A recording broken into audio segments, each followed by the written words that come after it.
Good evening, folks. Thank you for joining us here at Plymouth Town Hall for the Tuesday, December 16th, 2025 meeting of the Plymouth Select Board. If you could please join the board in the pledge to the flag. I pledge allegiance to the flag of the United States of America and to the republic for which it stands, one nation, under God, indivisible, with liberty and justice for all.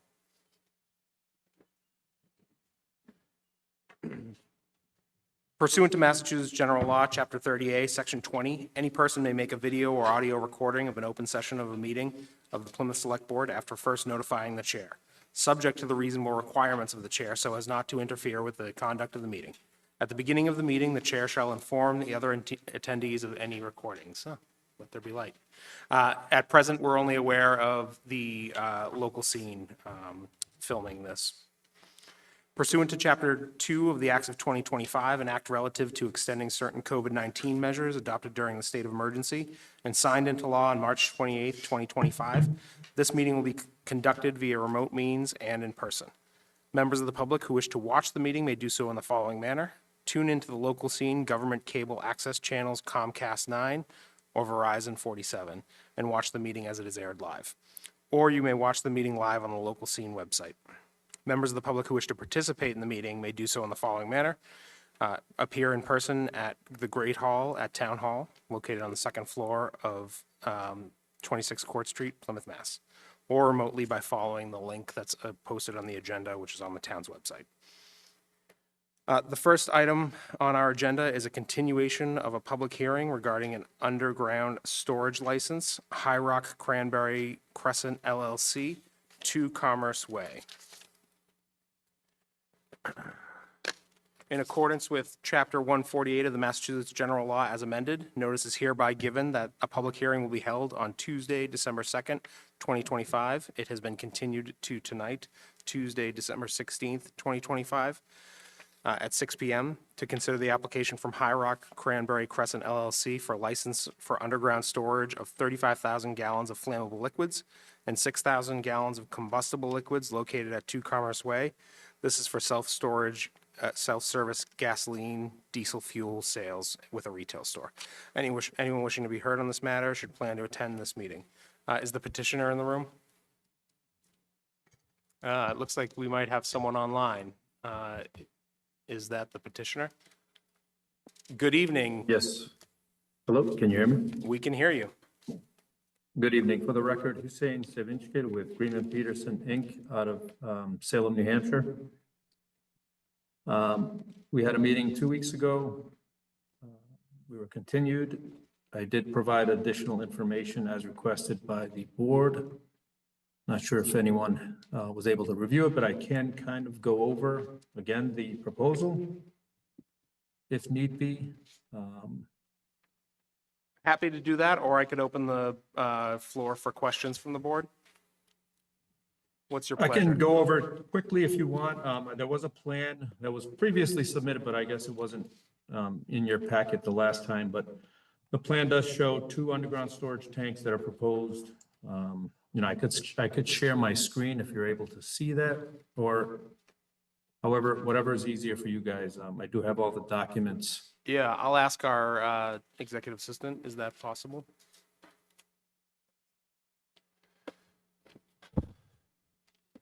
You should be able to share your screen now. Oh, you're now muted. No, I'm sorry. All right, sharing my screen. You can see this? Not yet. There it is.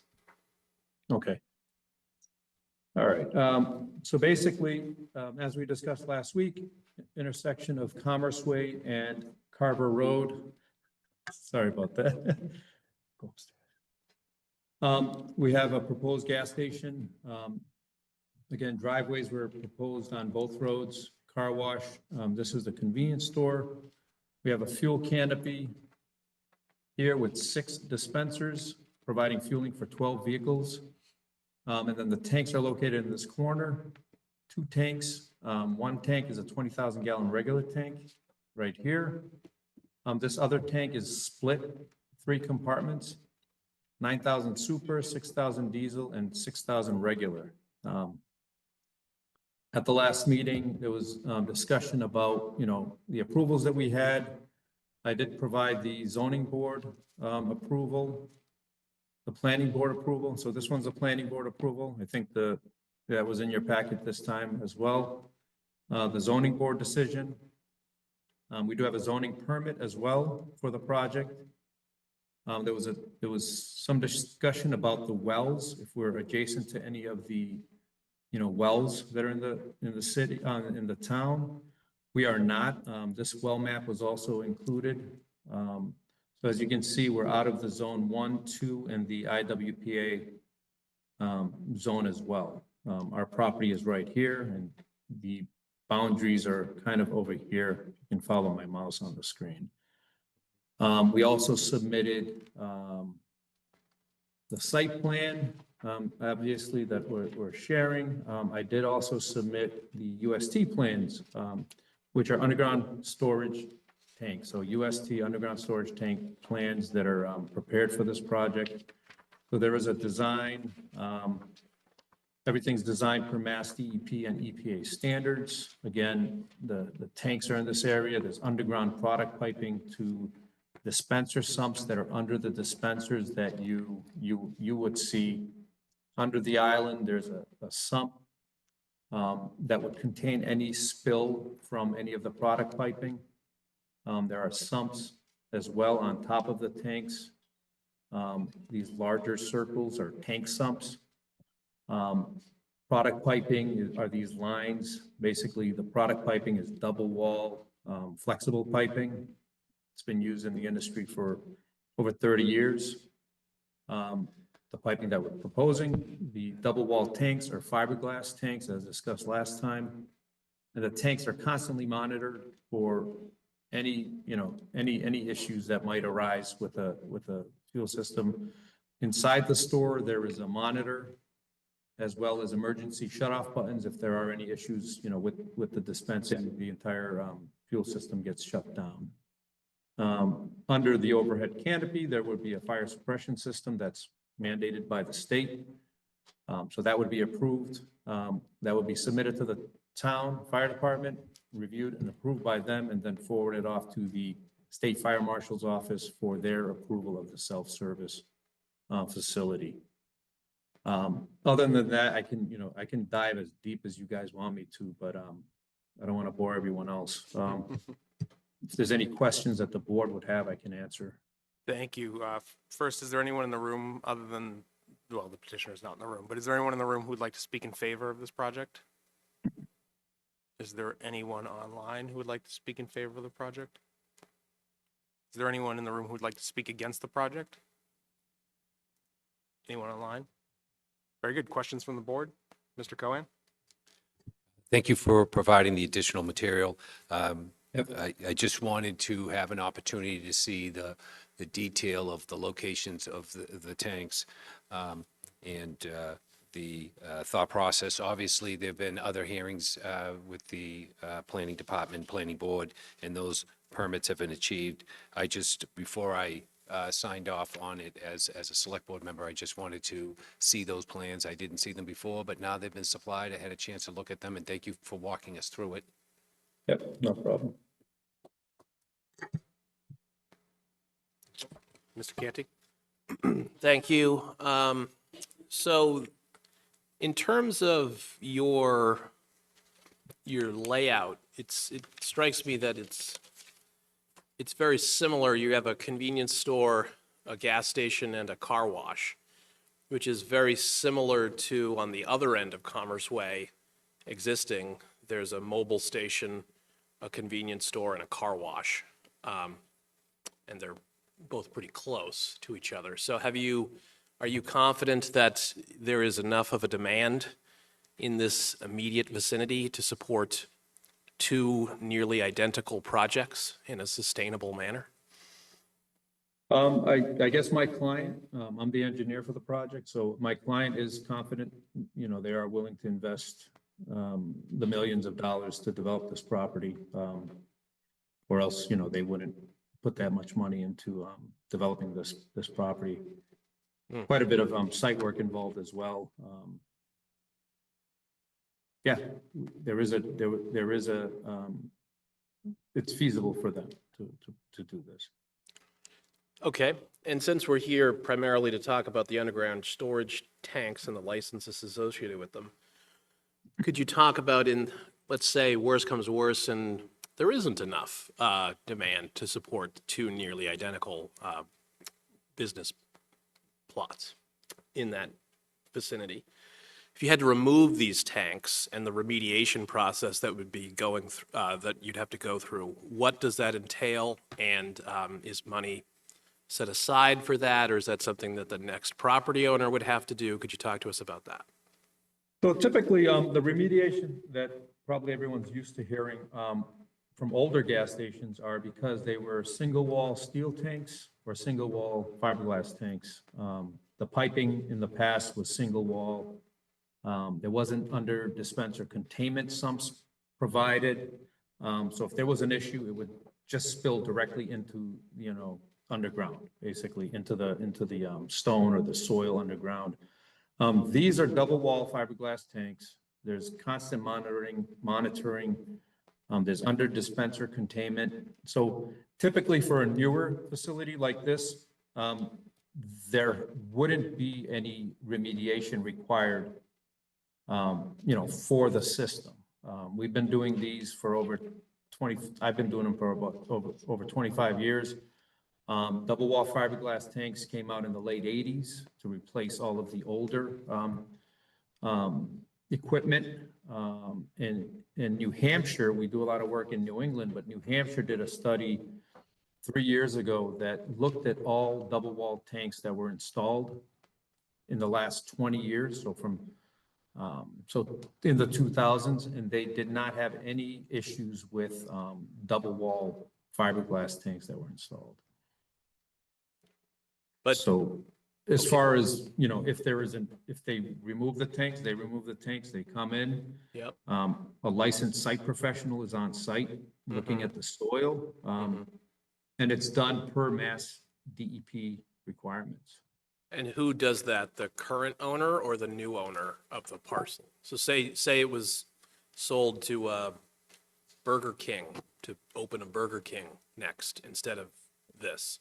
Would Burger King pay to do that, or would the seller of the property pay before, like a Title V on a house? Again, it all depends on their deal, right? Sometimes, Okay. some of our clients remove all of their assets if they're selling the property. So Okay. like 7-Eleven would remove all of their tanks, all their, their canopy, everything before they sold the property. So it all depends on the deal. Some, if it's another like for like type of use, Right, they would sell it as is. okay. And there's constant testing that's done on these tanks that's mandated by the DEP and the EPA. Okay, thank you. Yep. Any other questions from the board? Pleasure of the board. Motion to move as presented. Mr. Quinto makes the motion to approve. Is there a second? I'll second. Ms. Iaquinto seconds. Discussion? Hearing and seeing none. Mr. Cohen? Yes. Mr. Quinto? Yes. Mr. Canty? Yes. Ms. Iaquinto? Yes. And myself, yes, it's unanimous. Thank you very much. Thank you very much. Thank you for accommodating me. Have a great night. You too, take care. Moving on to licenses, we have 1, 2, 3, 4 licenses. Move them as presented. Mr. Quinto makes a motion to move them as a group. Second, I'll second. Ms. Iaquinto seconds. Discussion? Hearing and seeing none. Ms. Iaquinto? Yes. Mr. Canty? Yes. Mr. Quinto? Yes. Mr. Cohen? Yes. And myself, yes, it is unanimous. Next on the agenda are our administrative notes. I'll make a couple of amendments here. Item number 5 has been withdrawn. Mr. Cohen would like to take out 2, 6, and 8 and take them separately. If it's the pleasure of the board, I'll seek a motion to approve administrative notes 1, 3, 4, and 7. Is there such a motion? Motion. Mr. Quinto makes the motion. Is there a second?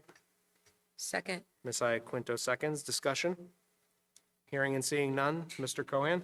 Yes. Mr. Quintel? Yes. Mr. Canty? Yes. Ms. Iaquinto? Yes. And myself, yes. We've approved items 1, 3, 4, and 7. Mr. Cohen on number 2.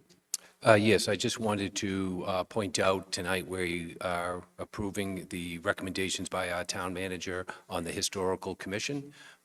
This is a newly established entity as a result of town meeting. It's the first time that we've embarked on something like this, so we'll be approving 5 of these individuals this evening.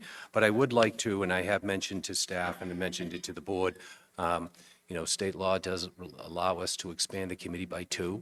I've had a chance to speak to the president of the Great Herring Pond Wampanoag tribe and have indicated that I would like to, if at the board's pleasure, to increase the committee from 5 to 7, allowing the community to produce 2 individuals to serve on that commission from their community. I think it's important that we have representation of the Native people on our Is town. that a motion? That is a motion. Second.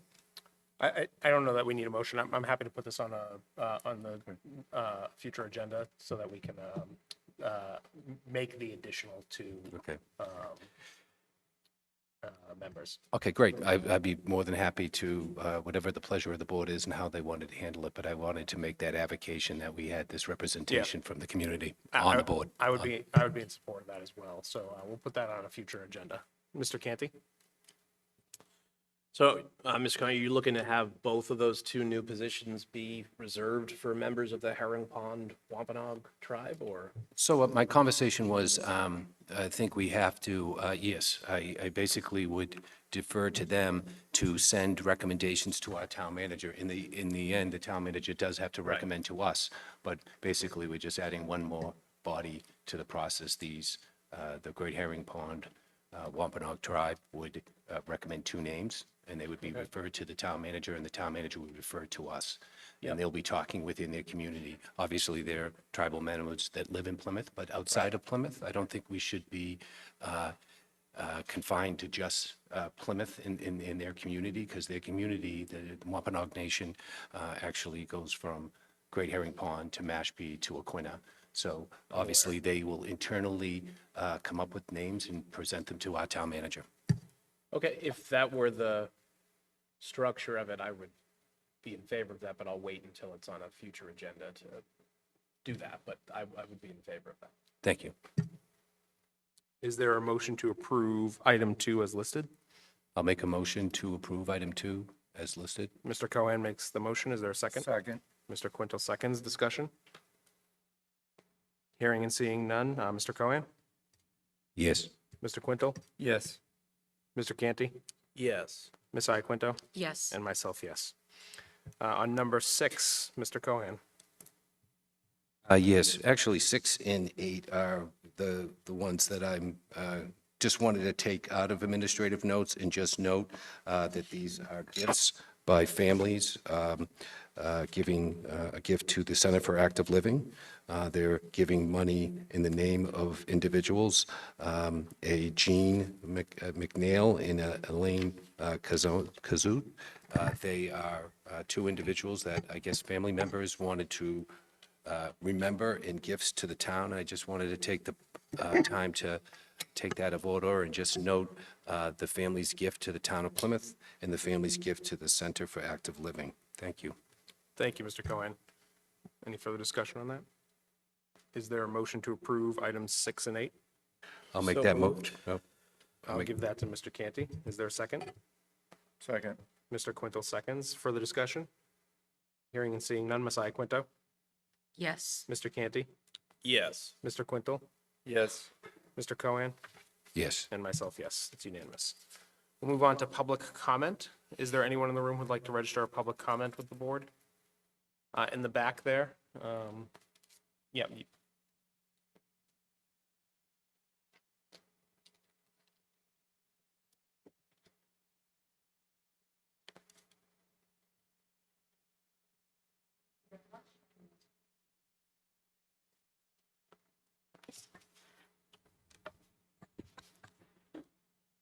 Thank you very much. My name is Catherine Harrelson. I'm a member of Community Land and Water Coalition, a Plymouth-based nonprofit organization. I'm here tonight to comment on the restoration and fuels reduction buffer in Miles Standish State Forest. In a few minutes, we're going to hear from Paul Gregory of DCR, presenting on the summary goals and objectives of some proposed forest management practices in Miles Standish State Forest. For this particular phase, the primary objective is fuels reduction and fire break, which is an admirable goal for Miles Standish State Forest. And I believe that you're going to hear about proximity to resources within the town of Plymouth, including residential properties and so forth. So the project is a 200-foot wide strip to the west of East Line Road, and portions of the project area were burned in wildfires in 1964 and 1975. Again, the wildfire management goals of this project are admirable. It is the forest restoration practices going on, implemented by DCR in Miles Standish State Forest, that CLWC believes should be subject to ongoing review in light of evolving science, in light of the climate crisis, and subject to a robust and transparent public participation process. Just a reminder that the majority of Miles Standish State Forest is actually a forest reserve that is supposed to be subject to minimal forest management. So our question is, was this particular phase of the project reviewed by the Forest Reserve Scientific Committee? Were they consulted, and did they hold a vote on this phase of the project? Furthermore, we believe that the town of Plymouth should evaluate the forest restoration in Miles Standish State Forest in light of all of the other forest cutting that's going on within the town. There's currently underway a 2,000-acre forest restoration project in Miles Standish State Forest. That's part of a 10-year management plan. There's also forest logging in another wildlife management area within Plymouth. I don't have the name off the top of my head. There's also logging within the Plymouth Town Forest. And there's also proposed forest restoration along the Agawam River by 80 Makepeace Company as part of the Red Brook housing development project. And this is in addition to hundreds of acres of forest that have been lost within the town of Plymouth in the last 20 years. So we believe that all of this cutting should be evaluated within the total forest loss within the town of Plymouth. Also, our understanding of climate science is continually evolving, and our understanding of forest management practices are always evolving.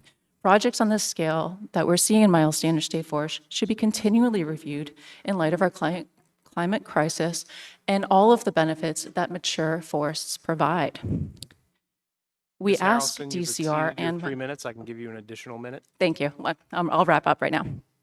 Have any studies been conducted in the last 5 years to show the effectiveness of the restoration on the species populations in question?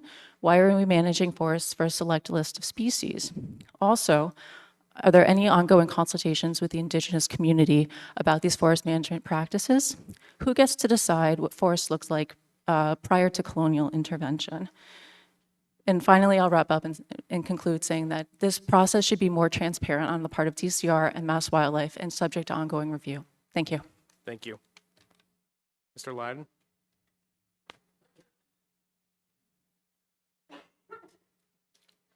Steve Lyden, Precinct 17.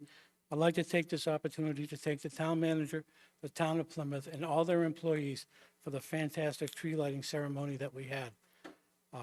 If you look at the DPW, how they put that tree together, it's just fantastic. I can't imagine, I can't do anything from IKEA. I don't know how they managed to put that thing up. They've done a fantastic job. The Downtown Waterfront Business Association also had their functions, which made the tree lighting ceremony, they expanded it. So the downtown was fantastic. Everyone had a good time. And like I say, it couldn't have been done without the town employees doing a great job they did. Thank you. Thank you. Ms. Downs?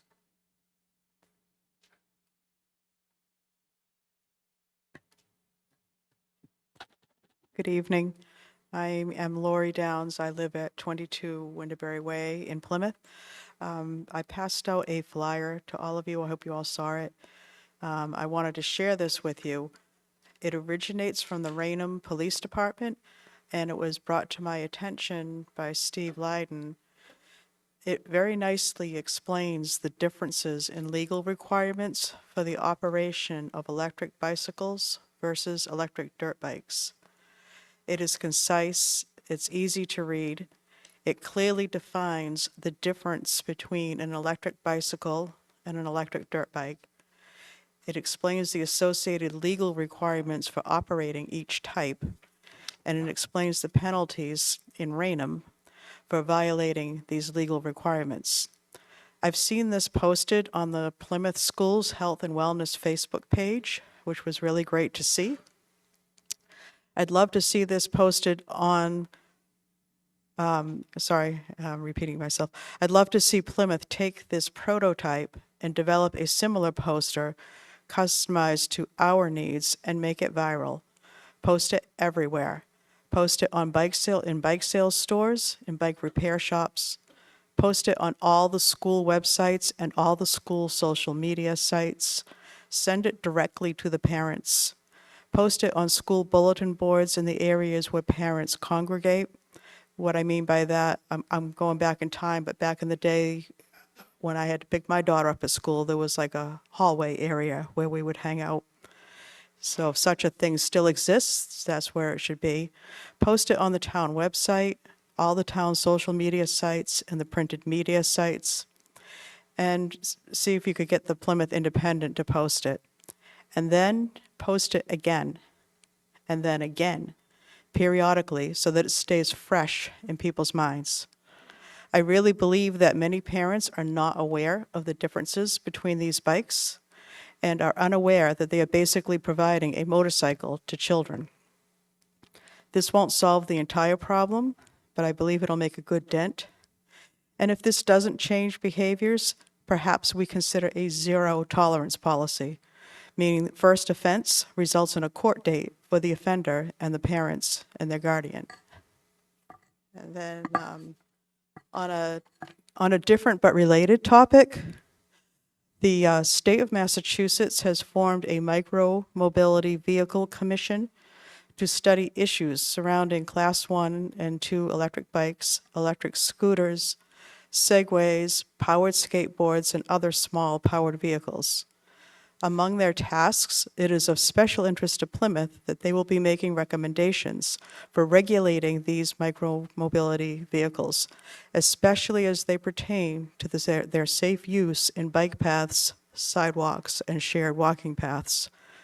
They will be filing this report with the legislature on January 21st, 2026. Ms. Downs, you've exceeded your 3 minutes. I can give you an additional minute to wrap up. I need a second. I'm on the last paragraph. All right. Okay.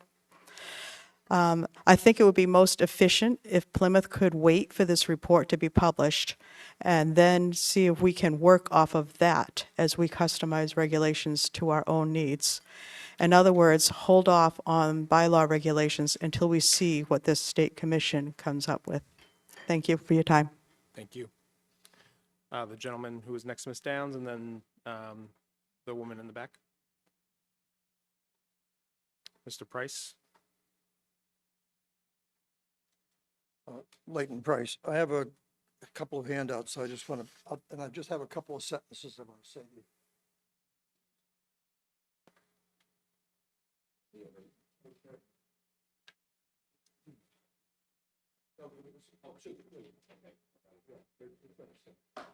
Thank you.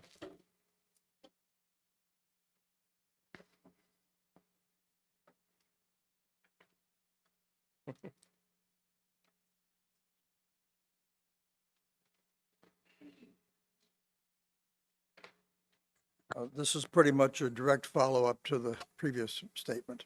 The first handout shows several micro-mobility devices that are 30 miles an hour or faster, and some of them are a lot of way more powerful than the 750 watts. There are things that are not going to be regulated in any respect currently, and they could all go on bike paths. They could go on sidewalks. They could go on streets. They can go wherever. And they're much more powerful than the Class 1 e-bikes that we were discussing when I was here last time. The second handout shows you an example of something called a unicycle that is marketed to little children. You'll see that there, if you look at the 2 or 3 pages in there, you'll see little children are involved in this. There's a starter unicycle, and then there's several others on up to adult ones that are very powerful and very fast. And that's all I have to say. Thank you, Mr. Price.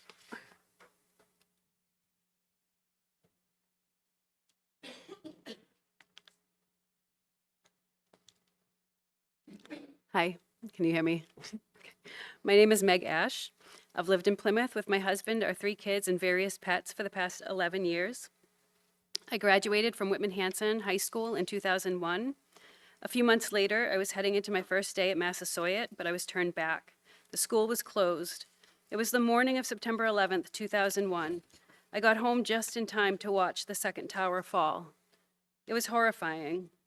And what followed changed the course of adulthood for my entire generation. Almost immediately, fear and trauma were weaponized. We were flooded with Islamophobic and anti-Arab rhetoric on the news, in movies, music, and government speeches. Middle Eastern people were portrayed almost exclusively as threats. It was disinformation aimed at young adults like me, meant to pull us into wars that were not about freedom, but about regime change, power, and oil. And it worked. Slurs became normalized. People who wore head coverings became targets. Friends began speaking in violent, dehumanizing ways. For the next 2 decades, Islamophobia shaped our culture and our policies. It sent my friends and peers to war. Many of them came home to PTSD, opioid addiction, homelessness, and suicide. It justified surveillance, profiling, and torture. And today, in the shadow of genocide in Gaza, that same hate is visible again, open and brazen. Here in Plymouth, residents face harassment and dehumanizing rhetoric, online, in meetings, and in our community. This is not distant, it is here. Even in, and especially in white communities, majority white communities like ours, we have a responsibility to confront normalized hate. When diversity is limited, misinformation fills the gaps, and the risk of real-world harm increases. I want to say this personally. I have Muslim and Palestinian friends who live here. They are kind, generous, and deeply human. Their families have welcomed me. Our children play together. Seeing hate strewn at them and hearing people speak of their faith or heritage with cruelty or contempt is heartbreaking.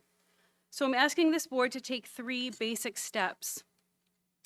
First, acknowledge that Islamophobia exists here and causes real harm. Second, strengthen human rights committees like PFA by implementing clear bias response procedures and treating all forms of hate with equal seriousness. Third, commit to prevention through anti-bias training, including anti-Arab prejudice and Islamophobia, for police, town officials, and committees, and establish a clear community bias response plan. As anti-Semitic violence rises, I want to be clear: hate against Jewish communities, Muslim communities, or any people is unacceptable. I stand in solidarity with my Jewish and Muslim friends and neighbors. This is not incongruous. It is humanity applied consistently. Ms. Ash, you've exceeded your 3 minutes. I can give you an additional minute to wrap up. 10 seconds. My generation learned how quickly fear became policy, violence, and lifelong trauma. Plymouth has a choice. We can keep looking away, or we can face this honestly with compassion and responsibility and lead the way. Thank you. Thank you, Ms. Ash. Is there anyone else in the room who would like to register a public comment? Is there anyone online? All right. We'll move on in the agenda. I've spoken with the town manager. He has, all right, we'll go back to public comment for just a moment. I can't, Ms. Byrne? Dale Bryan, Mr. Bryan. I'm losing my vision. Could you unmute yourself, Mr. Bryan? I have. Thank you very much. My name is Dale Bryant. I'm the current chair of the Climate Action Net Zero Committee. Mr. Bryan, could you get closer to your microphone? You're a little muffled. I'll try. And I hope this is loud for you now. That's much better. Thank you very much. As the current chair of the Climate Action Net Zero Committee, I wanted to bring to the public's attention the position that the committee has taken regarding the e-bike regulations. The committee discussed the proposed regulations during our meeting last week and has voted unanimously to not support them as currently written, as they do not align with the goals of the Priority Plymouth Climate Action and Adaptation Plan. I would encourage the public to visit the town website for energy and environment and look at the entire Priority Plymouth Plan, but in particular, the transportation focus areas, and see the ways in which the recommendations do not align and indeed compromise several areas. We urge the select board to reconsider the e-bike regulations and revise them to better support the community's transition to sustainable transportation. Regulations should facilitate rather than hinder the adoption of bikes and e-bikes, ensuring that Plymouth continues to make progress on the Climate Action and Adaptation Plan. Thank you very much for the time. Thank you, Mr. Bryan. Is there anyone else online? Last call, anyone in the room? All right. Well, I'll go back to the agenda proper. I've spoken with the town manager. He's willing to move out of order to allow some folks in the room to get out of here ahead of him.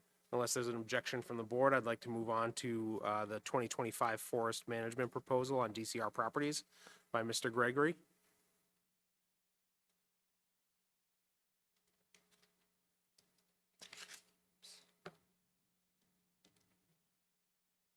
Thank you for having me. I'm Paul Gregory, the South. Can you get closer to the microphone? Sorry. I'm Paul Gregory, the Southeast Management Forester for the Massachusetts Department of Conservation Recreation, otherwise known as DCR. I can address some of the public comments in regards to this restoration and fuels reduction buffer. It will be in front of the Forest Reserve Science Advisory Committee on January 20th.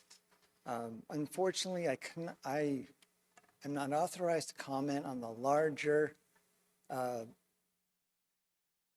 scale restoration project that is happening currently in Miles Standish. This is a separate project, which is just a DCR project, not a joint project with Mass Wildlife. This project here is aimed at reducing high fuel hazards to lessen the potential risks and spread of wildfire.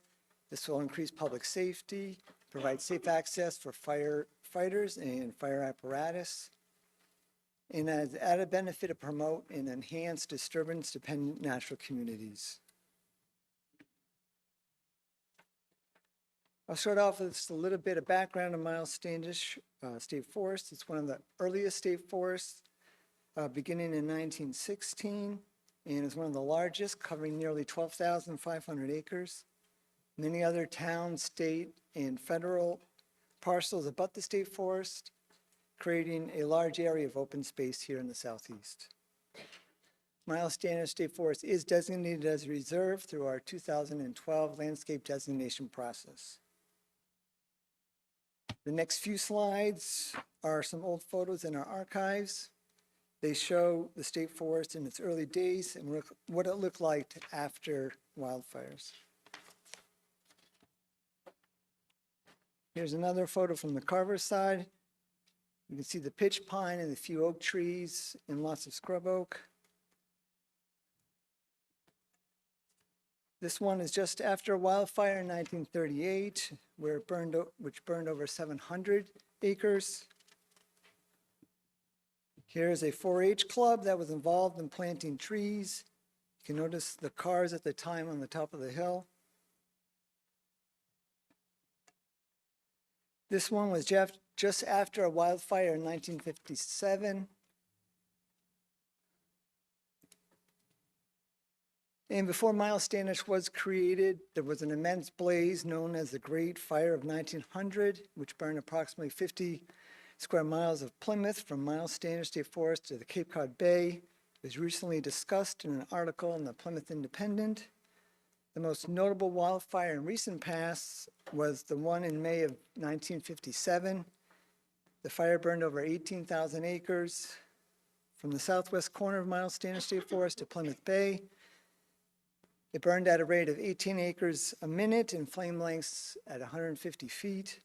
It took over 3,000 firefighters with 200 to 300 pieces of equipment over several days to contain the fire. And since being a state forest, over 50% of Miles Standish State Forest has seen a wildfire. Oh, the numbers didn't come out. This is a modeling fire type. It's from Flame Map, a U.S. Forest Service product. The inputs are commonly observed wildfire conditions that occur in Massachusetts. The yellow is surface fires, which is burning loose needles, herbaceous vegetation, shrubs, small trees and saplings, and the percentage in the forest is 37%. Torching is burning of single trees, which is 5%, and the majority, which is in red, is the potential for crown fires, which is burns in the forest canopy, which includes live and dead fuels, branches that lie well above the surface fuels. Crown fires produce very high intensities and rates of spread and are not realistically controlled by any means. Here's a pie chart to get a sense of scale on the treatments we have done since 2009 compared to the total acreage of the state forest. This excludes one-time treatments, such as removing the dead red pine 11 and 10 years ago. On 4.5% of the forest, we have conducted prescribed burns. On 7%, we have done mechanical treatments. And for this project is represented in the yellow hatching, which it's 32 acres, just over a mile long, 200 feet in width. This is the last part of the state forest to have a buffer along the eastern edge. We will mulch in place brush and small trees, keeping larger pitch pines in place to reduce the ladder fuels and to reduce the wildfire complexity. Reducing the canopy will result in a more open habitat benefiting a variety of rare, declining, and common species. Portions of the project area were burned from wildfires in 1964 and 1957. Our primary goal is to reduce the fuel load, thereby increasing public safety and to provide safe access for firefighters and fire apparatus in the event of a wildfire. Secondary goal is to restore and maintain native pitch pine and scrub oak natural communities with a focus on individual larger diameter full crown pine, pitch pine trees in the overstory with the understory of scrub oak and other native shrubs. Occasional prescribed burning and or mowing will keep fuel loads low and thereby making wildfires much more easier to control. Here is a before and after comparison. We retain a scattering of larger, taller pitch pines to provide sunlight for the shrubs that would otherwise be shaded out. That's too bad. Due to the unique environmental conditions and connection to fire, barren communities are associated with many state-listed species, with two shown here. Miles Standish State Forest has 37 state-listed species, which is one of the highest, if not the highest, total in the state. About 40% of the land-based species listed by the Massachusetts Endangered Species Act are found in fire influence ecosystems, with the majority of them being solely dependent upon barrens and related natural communities. Barren species include, among others, whippoorwill, northern harrier, New England blazing star, and a suite of highly rare moth and butterflies.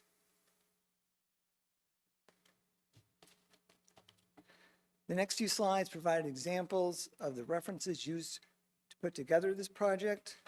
Fire management recommendations from a draft fire management plan include implementing fuel reduction treatments, specifically calling out reducing the fuel load near East Line Road.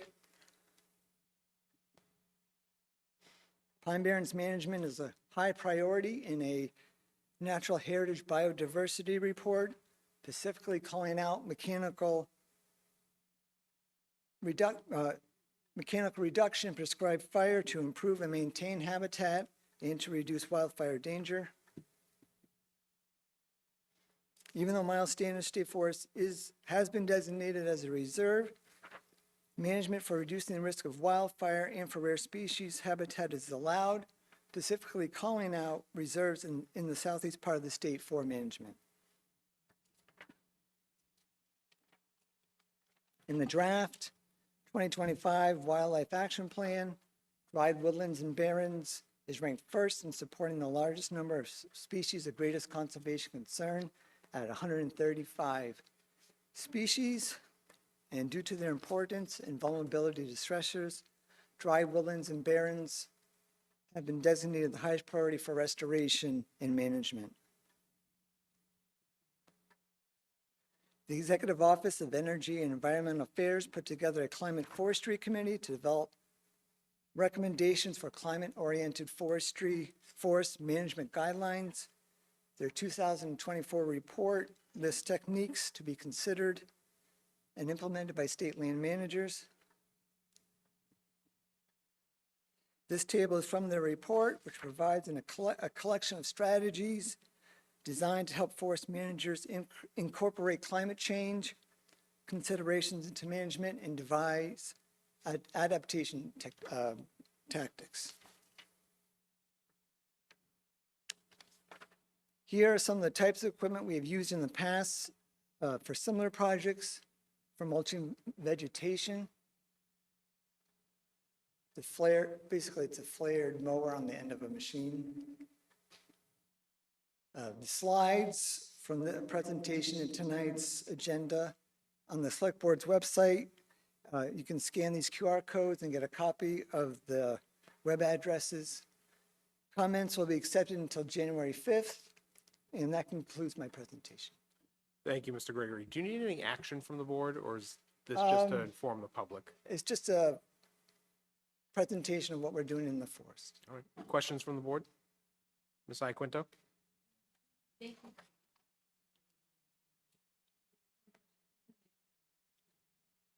What I'm seeing here, so on the slide that was labeled Miles Standish State Forest present, you could just go back to that. That one, yeah. Yes. Is that a proposal for what you're planning to do? No, that is a model representing the type of wildfire that would happen under general weather conditions in the state, in this area. So if a fire did happen, it's saying that 50% of the forest could, a wildfire could become a crown fire in 50% of the state forest. Okay. As under current conditions? Under typical conditions in the south, in the southeast part of the state. Okay, thank you. Mr. Cohen? Thank you. I had a chance to attend your meeting at Miles Standish Forest Headquarters a couple weeks back. You presented the strategy. It was interesting to hear some of the feedback at the time about the strategy of protecting the biodiversity of Miles Standish Forest as a reserve, but also recognizing the need to build these fire breaks. Ms. Iaquinto points out a very interesting slide because it's showing different types of surface fires, torching fires, and crown fires, which get going and they move with the wind, obviously. Right. And you said the crown fires is when the canopy is on fire and it's moving at a rate. The torching is when you're down with the, Torching is a single tree on fire. okay.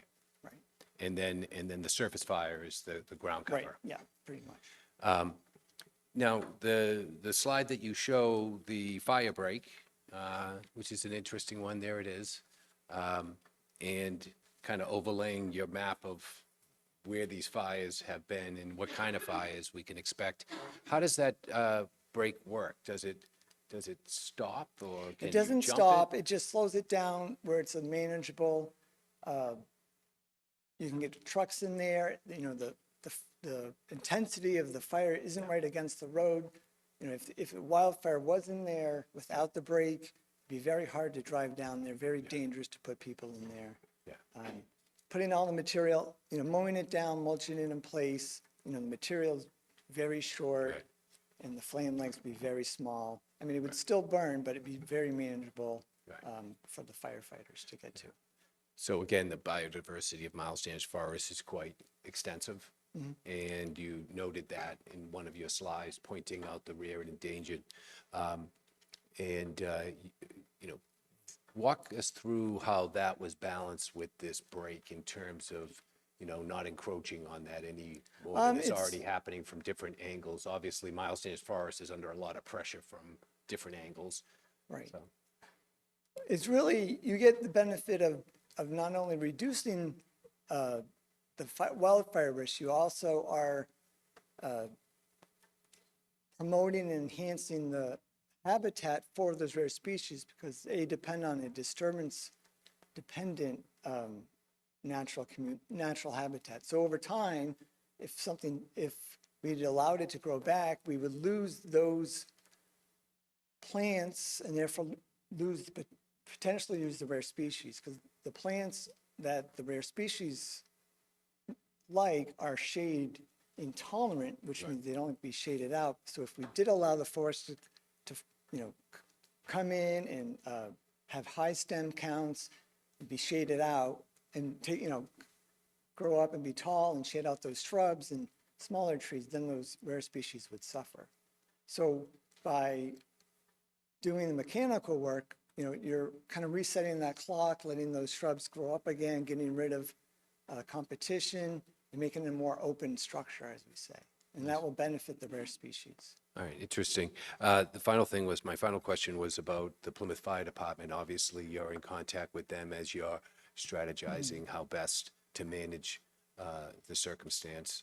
Can you walk us through how that process went? Sure, they fully support the project. And as I said, this is the last piece of the 200-foot buffer we've done on the east side. And we concentrated on the east side because drier, hotter winds typically come from southwest to northeast. And so we wanted to have basically a defense mechanism area for this part of the state forest before it gets into any residential areas. Thank you very much. I appreciate that. Mr. Canty? So could you go back to the Miles Standish State Forest present slide? So obviously your numbers on the slide that's up there didn't come through, but in our packet, they did. So surface is the yellow at 37%. Torching is Very minimal. 5%. Right. And frankly, I can't see it. There's only a few small places. Yeah, so it's just probably washed out. And then crown is 57%, and that's current conditions? Yes. Does that include, That doesn't include areas that we've treated just in the past few years. This was done in, I think, 2019 or so. So the most recent. this was done in 2019? Right. So the most recent work since then, obviously there'd be a lot more yellow in the southeast part of the forest if we reran Okay. those calculations. Is there a goal of like, that it'll be for these numbers to go to increase the surface at the expense of the crown? Or like, what's the target, I guess? Right now, with the large-scale restoration, that's approximately 1,200 acres in Miles Standish. And if we were to get to the point where we would want to get to with respect to prescribed burning, that would probably be another 400 acres, which is in the northeast part of the forest. We've Okay. done some burns there, but we haven't done enough as we would like to. So in total, for fire reduction purposes, it'd probably be another 400 or 500 acres. Okay, and do you, It's just, if you wanted to get rid of the crown potential over the whole forest, it just wouldn't be economically, it'd be way too expensive to do it. Just Okay. from a purely financial aspect. so is the, I guess, is the goal to make it less likely that a fire will consume much of the forest, like the 1957 fire, or is it, The goal is to reduce the fuels near the boundary of the state forest okay? to provide a reduced wildfire potential to get into those areas to make a stand if they have to. So that if a fire happened in the forest, it would, in the state forest, it would stay in the state forest and not go into people's neighborhoods? Hopefully, yes. Okay. All right, thank you. I'm going to go Mr. Cohen and come back to you, Ms. Iaquinto. Just a quick question, follow-up. I just realized, fire towers, as a result of 1957, Plymouth had a string of them from the canal all the way up to Nix Rock Road, I think was, there was in North Plymouth, there was a fire tower, but those fire towers were occupied and people did look out.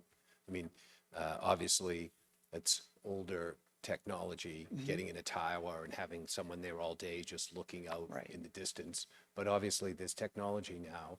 Is there any other technologies being deployed where you can see a fire starting? Obviously, this break is of that era of let's create a fire break. Right. Let's have fire towers.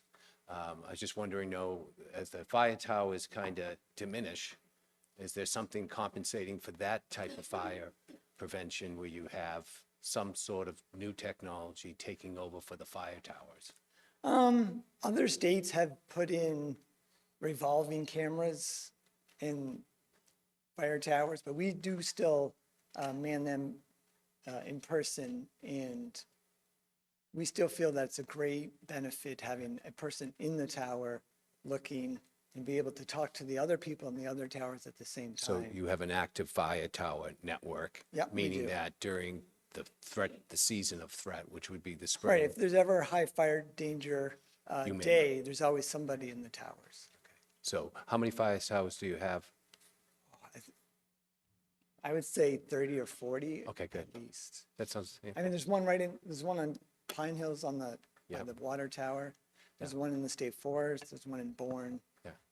There's many fire towers. Yeah, okay, thank you. Ms. Iaquinto?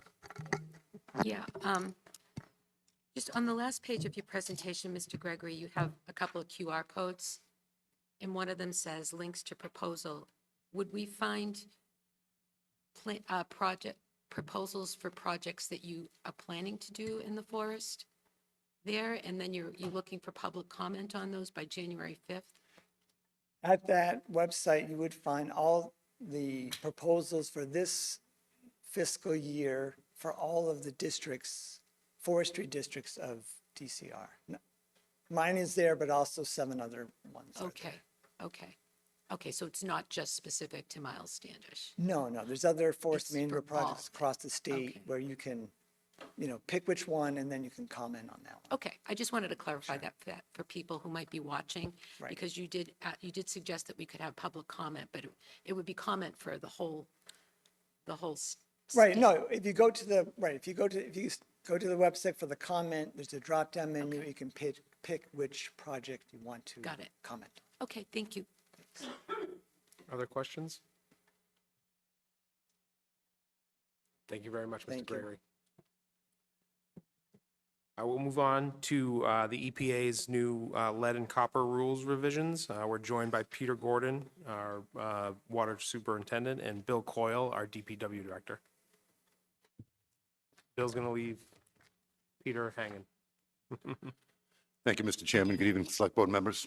Just want to take a few minutes to update you on some of the recent changes to the lead and copper rule. I have a very brief presentation, and then I'd be happy to answer any questions that you might have regarding the changes to the rule.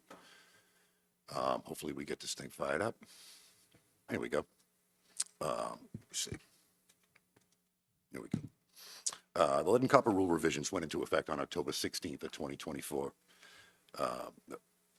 They included many provisions, such as the lowering of the threshold of the action level, the quantities of both lead and copper in routine water sampling. And what that means is when we go out and do our routine samples, we can tolerate less detects of lead and copper in the water before we need to do something about it. The creation of a service line material inventory is something that we were required to do as well. We'll talk a little bit more about that in a few minutes. Public notification, which is what I'm here to discuss mostly tonight, is another provision of the rule revisions, and eventually the removal of all lead service lines from the distribution system. So all public water systems are now required to notify all consumers who receive their water through either a lead service line, a galvanized service line, which will require replacement, or a service line of unknown material, which we cannot prove as anything other than lead.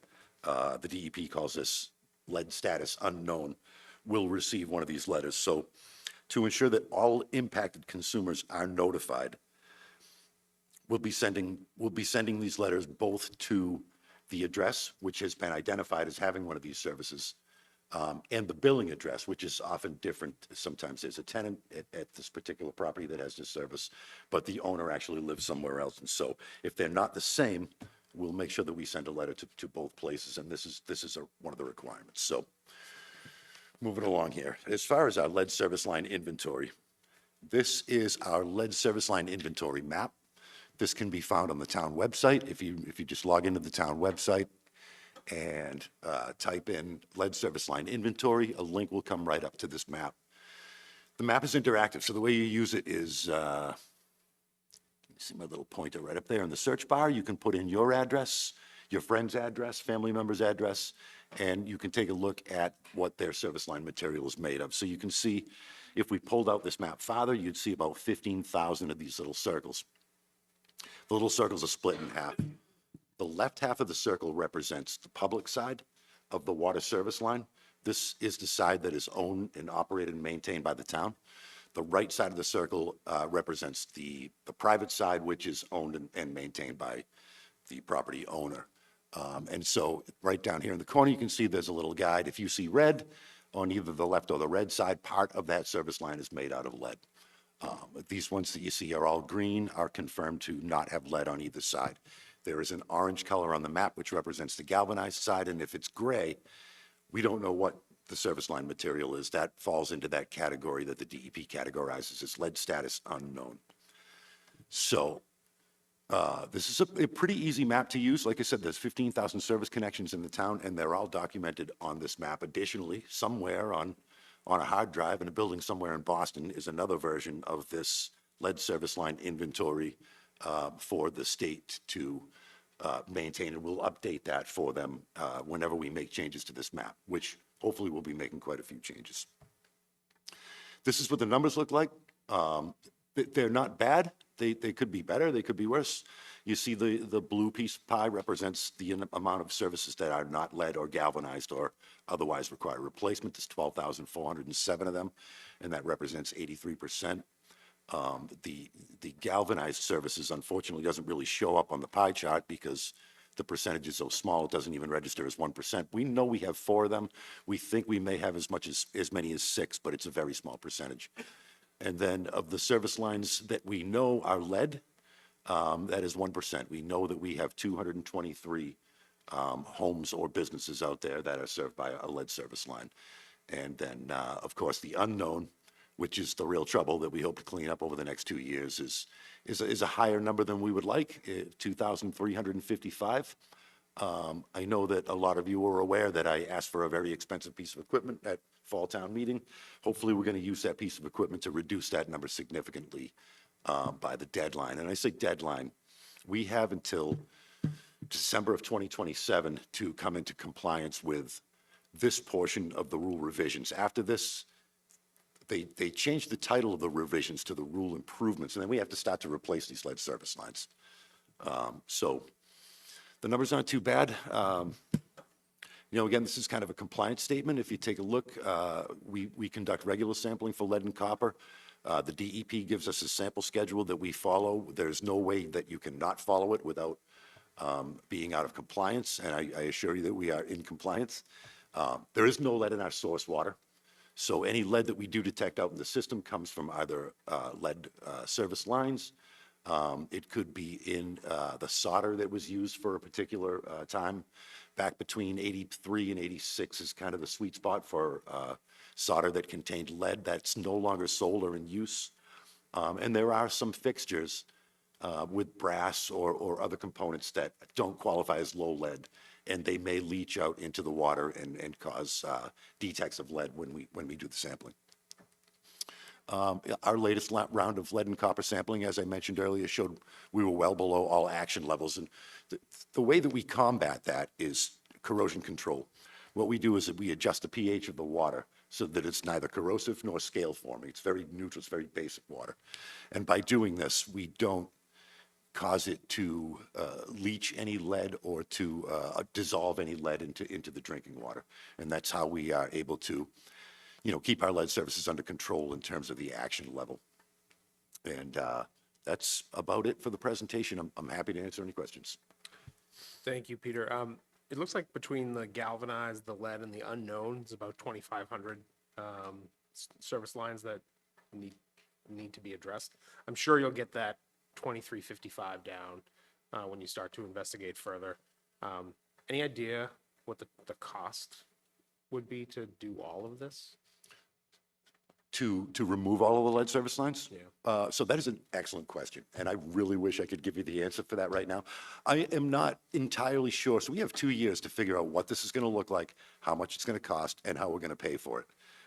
And we've had some discussion about what that's going to look like moving forward. There are grant programs out there that address the new revisions to the lead and copper rule. So far to this point, not many of them support the actual lead service line replacement. It's more been the development of the inventories and so on and so forth. But I'm certain that we're going to look into some grant funding for this, both on the federal and the state level. And hopefully we'll come up with a great plan that may involve an engineering consultant to help us, come up with the best plan for, the scheduling procedure to get this to happen. And there is also a lawsuit pending that American Water Works has filed against the EPA for putting the responsibility on the municipalities to replace that private side of the line. Right now, Plymouth, we don't do work on private property. That's a liability, and it's something that we just don't do. A lot of those 233 or 223 plus, some of the other services that we aren't aware of, clearly they're not all on the public side. A lot of them are on the private side as well. And so we're hoping to get some more answers to that portion of the question prior to coming up with our action plan post 2027. But for the time being, we have until December 2027 to figure out how we're going to do that, what that's going to look like, and how we're going to pay for it. Great. Thank you. I would suggest you get those estimates lined up as soon as possible. The only reason I bring it up is because we're going to be hearing later on from the town manager about our operational budget for fiscal year 27, and the public is going to be hearing that we have some challenges with keeping up with the increases of the budget. So I'd love to know ahead of time what we're talking about. So if we have 2 years, I don't want to put an article in front of town meeting in October 2027 and say we have to do this now or we'll be out of compliance. I think town meeting, and I certainly don't like to have a do this or we're going to be SOL. Sure. So the good news is once we hit 2027, we have 10 years to hit that goal. Great. The DEP recommends that we hit 10% of our goal every year during those 10 years. Based on the numbers we have, we think we can do better than that. Mm-hmm. I don't want to scare anybody, but some conversations that we've had with some engineering consultants estimated that it could be between $10,000 and $15,000 to replace one lead service line. So it could get quite expensive. Now, we're hoping to, obviously, we would be paying for that through the Water Division, which is an enterprise fund, so the impact to the general budget here in town isn't going to be enormous, but the impact on the users of the water system, they may feel that impact. We have accounted for some of that in our 10-year capital plan, and we've already started to, ask for some money here and there to try to build a little bit of a stockpile to, at least get us going. But I would feel relatively certain that funding for this project will probably come through it will either be a state revolving fund, or there'll be some grant funding. And again, hopefully we don't have to take care of all those private sites. It's going to impact the Water Division in terms of, their retained earnings or borrowing, but I'm not anticipating it being devastating on any level. If the line is on the private side, is it the homeowner that has to fix the issue? That has been the way it works here in Plymouth. That part of the line is the homeowners. If we came to your house and you had a leak in your front yard and we identified your curb stop as being, in between the leak, and that would be your responsibility to fix. When it comes to lead line replacement, the EPA and the DEP now are telling us, they're not telling us that we're responsible for it, but we are responsible for the replacement, at least in the time being until they work out their litigation. So if this does become an issue that homeowners have to deal with, I would like to see the town do something like like we do with the septic loans. Sure. Some kind of program that would allow folks to take out money, borrow money from the town, and then pay it off through regular payments on their tax bill, or if they sell their house at the time of closing. Absolutely. Thank you. Other questions from the board? Ms. Iaquinto? Yeah, thank you very much for this presentation. I'm just curious, you're sending out notices to the residents that are potentially affected by this. What sort of direction are we giving them in that communication? What's in the letter? Yeah, what kind of direction do we give them? I'm just curious about what sort of reaction we get when we send these kinds of notices out. It's not good. It's not good. Okay. So, the people who get the letter that says we don't know what your service is, and it might be lead, they call up and go, what is my service made out of? And for the time being, we say, we don't know, but we're working on it. And when we get some answers, we'll let you know. A lot of the people who have lead services, believe it or not, know they have lead services. A lot of the ones that I talked to when the letters went out last year, they went out last November. This requirement is something that's going to have to be done every year until we can identify all services as non-lead. So we'll be doing this for years to come, probably another decade, I would say, before we get all of the services changed out. But yeah, the reaction is generally not very good. But if they do reach out to us, if they call us and we can spend a few minutes with them on the phone, usually we can make them feel a lot better. The language in the letter is it's mandatory. It's health-related language where it concerns consumption of lead. And no matter how you read it, it just doesn't sound good, birth defects, mental health, heart problems. And it's not about, it doesn't, if you have a lead service, it doesn't mean obviously that you're going to have these problems. We discussed our corrosion control program and how we're not leaching lead into the drinking water. And it's not that much of an issue. However, the DEP and the EPA still are mandating us to remove it completely. Do we recommend that they do any sort of testing of their water supply if they're concerned? Like, is that a helpful directive? I don't recommend testing, and I can tell you why. Like it says in some of the slides, we test regularly for lead and copper. And again, the DEP puts us through our courses in terms of making sure that we are not, polluting the water with lead or delivering lead lead-containing water to our customers, and we do a great job of that, and like I said, we are in compliance. So if you wanted to, you certainly could test your own water for lead, or you could just read the consumer confidence report that we provide for you and save your money, and that's what I would recommend. Mr. Canty? When, just to give people I guess a sense if possible, when did people stop installing lead service lines? It was around probably the early 60s, I think they stopped putting in lead, somewhere between the early 60s and the late 60s. Okay. So if you live in a area of town that wasn't developed until after that, then the odds that you have lead in your service line are quite low. Would Right, that so be we fair to were say? able to eliminate entire neighborhoods just based on the year that a particular development was constructed. Okay. And do things like carbon filters in your refrigerator, or if you use like a Brita filter, do those help with lead in water in the event that you were concerned about lead being in your water? They do, there are filters available that can absolutely remove lead.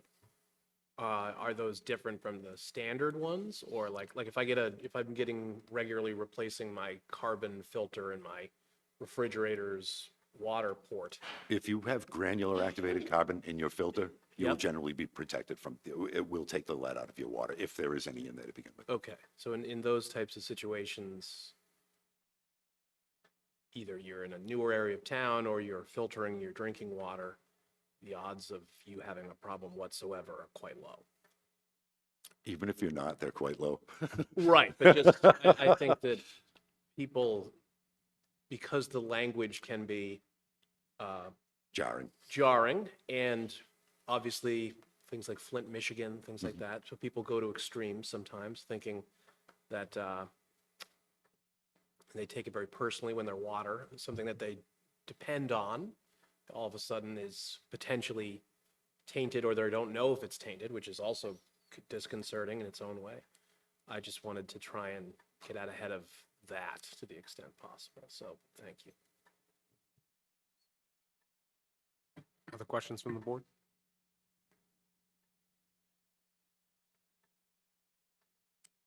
I appreciate your time. Thank you very much. Next on our agenda is waterway regulations. Chad Hunter, our harbor master, is joining us at the microphone. Mr. Hunter. Thank you. Good evening. Just waiting for the presentation. Before we get into the presentation, there's one note that I want to make, or one edit, let's say. Under the second paragraph on the new draft, there's the word title, which is in the second to last sentence, just before waterways. If we could strike that out. Could you repeat that? The second paragraph, authority, the second to last line, right before waterways, it says title. I'd like to strike that out. Good. All right, so waterway regulations, I provided you two waterway regulations. There's the existing waterway regulations from 2006, so we're about 20 years old, and then the new draft waterway regulations. I will cover really the changes between the two, so we're not reading through full sets of regulations, and focus my efforts on that. These waterway regulations exist. We obviously have Mass General Law, we have a harbor and pond bylaw, and then we have these waterway regulations as well. Probably the most significant change, you'll find mooring specifications in the new waterway regs. These mooring specifications used to exist in the harbor bylaw, and we went through a entire mooring regrid when we dredged the harbor. And part of that effort, we were working with GAI engineering firm to develop a new mooring spec to take into account the FEMA flood changes. You know, we see larger storms, more frequent storms coming through the area, tidal surge, sea level rise, to try and incorporate all of that into a new comprehensive mooring specification. We were also looking to provide sort of an easy to read set of regulations. So some of them get quite technical. I think our focus on this updated version was to allow the reader to read through and have a pretty good understanding to their requirements as a mooring holder, the mooring specifications as well. So we tried to accomplish that. We did have the waterway regulations before Harbor Committee on a number of occasions. We spent a lot of time on the mooring specs, looking at those. We talked with the mooring service providers that we have in town. We included them in the process to make sure that A, their equipment could lift the larger blocks that are required, to look at different sizes of chain. So instead of having, 4 or 5 different sizes, we were able to scale that down to like 2 or 3, so they don't have to have as much stock on hand. And it was a pretty well-done process, and I think in the end, everybody felt pretty comfortable with what we have here today. We did provide these regulations to legal counsel for review, and Harbor Committee did have their final approval at the December 4th meeting in 2025. So the first update, that it really breaks down different areas. Now, we're not adding any requirements to permit moorings. Those already exist in all of these cases. So whether your mooring is in the inner harbor, if it's on a coastal area, say off White Horse Beach, or in a great pond in the town, there's a requirement to permit a temporary structure, which is a bottom moored, whether it's a boat mooring or it holds a swim raft.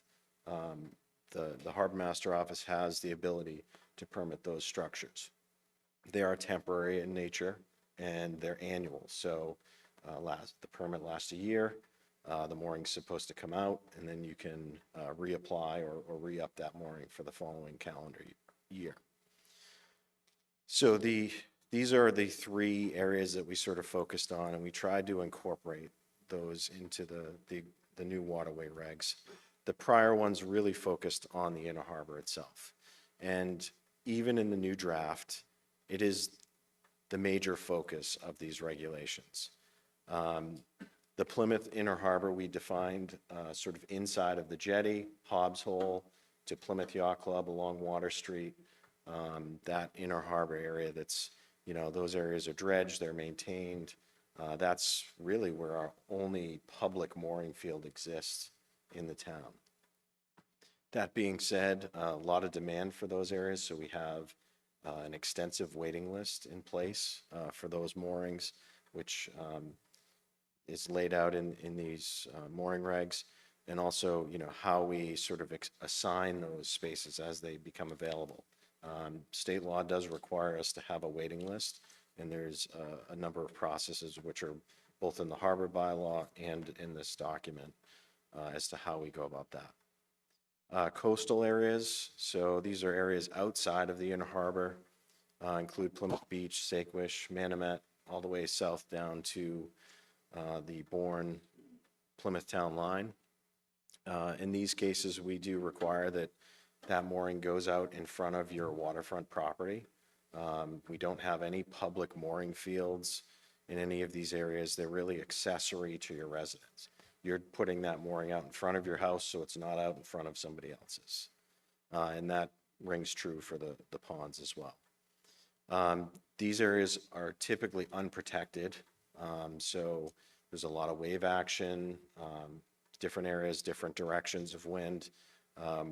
We will typically, if we have a northeast wind in the summer months, we can have 5 to 10 boats up and down the coast that have either sunk on the mooring, ended up on the beach, capsized. So in these cases, we are going to recommend that these moorings are limited to day use only. So if somebody is there present, they can keep an eye on the boat, they can keep an eye on the weather.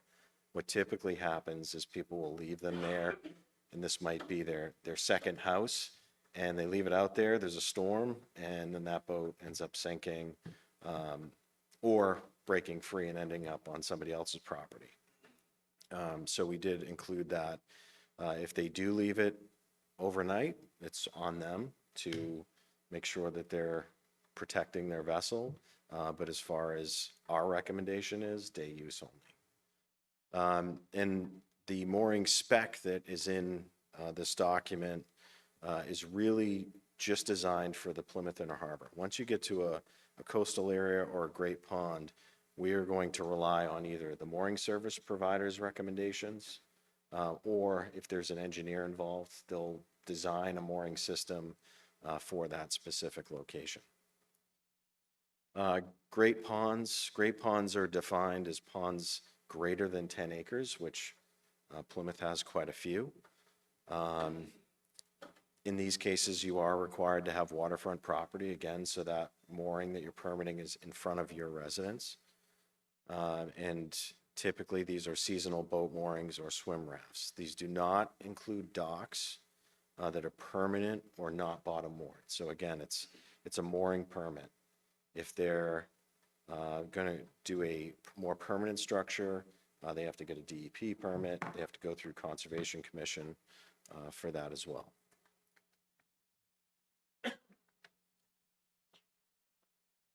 Another update that we put in there was marina information.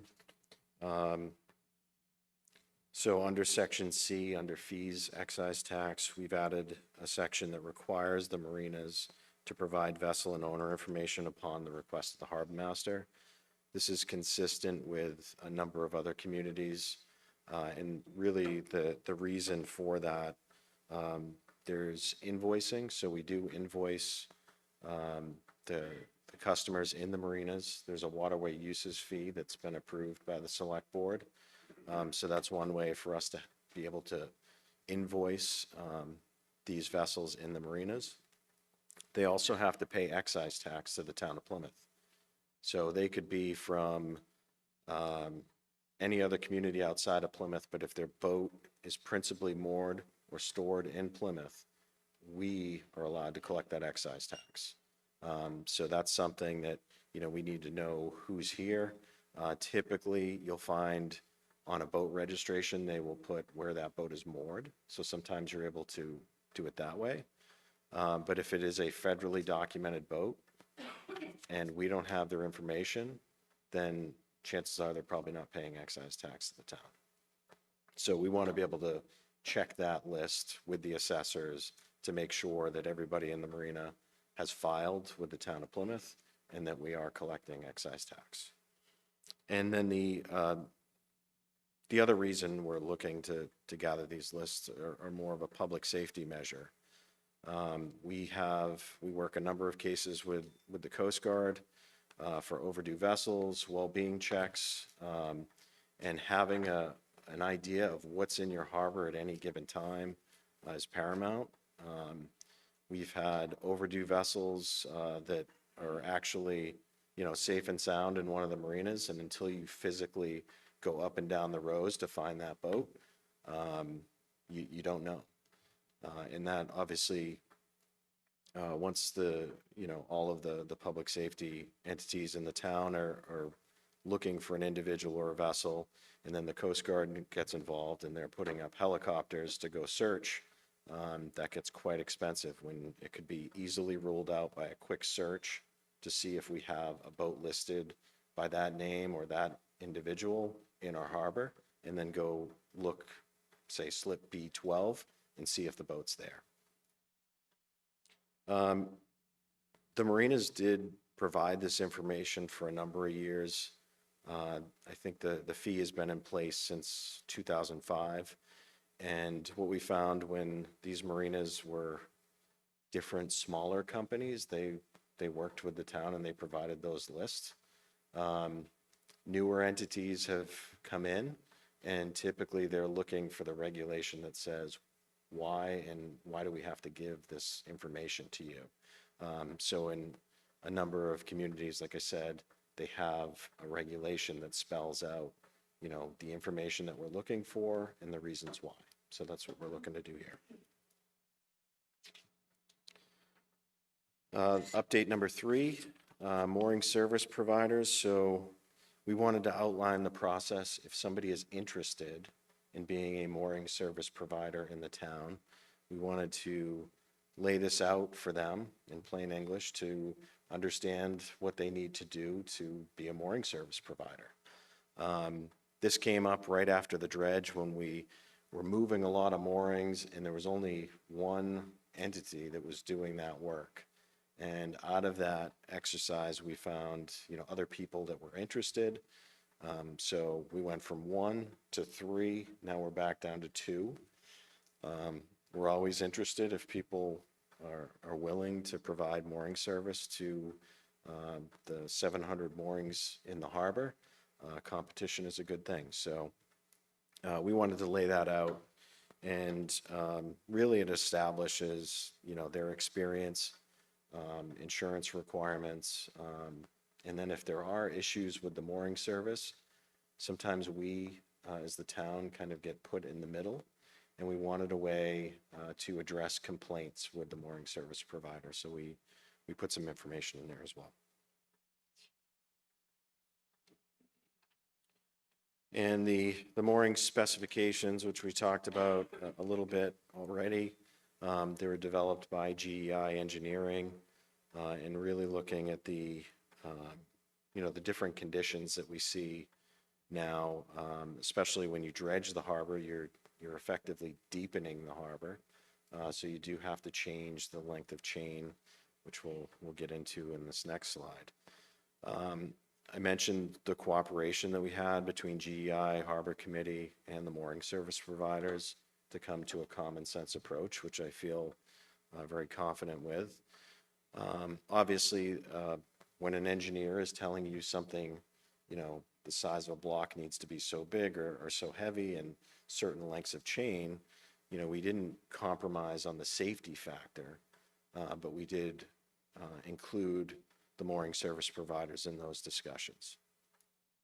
Really, the biggest changes that we found are the mooring block size, the increase in the length of chain, which provides you scope, which we'll cover, and the inspection frequency, which really, all of this stuff is below the water, so you need a mooring service provider that can come in, inspect the chain, the block, all of the shackles that attach at either end, as points of failure. So we did include an annual inspection, a 3-year inspection, and a 6-year inspection in these new regulations. And in some cases, there's some moorings that don't fit the new specification. We are going to give them 6 years to upgrade. Mostly your larger moorings are the ones that are going to have to upgrade. So we gave them a few years of inspection cycles, and then on that 6th year, they would replace the gear.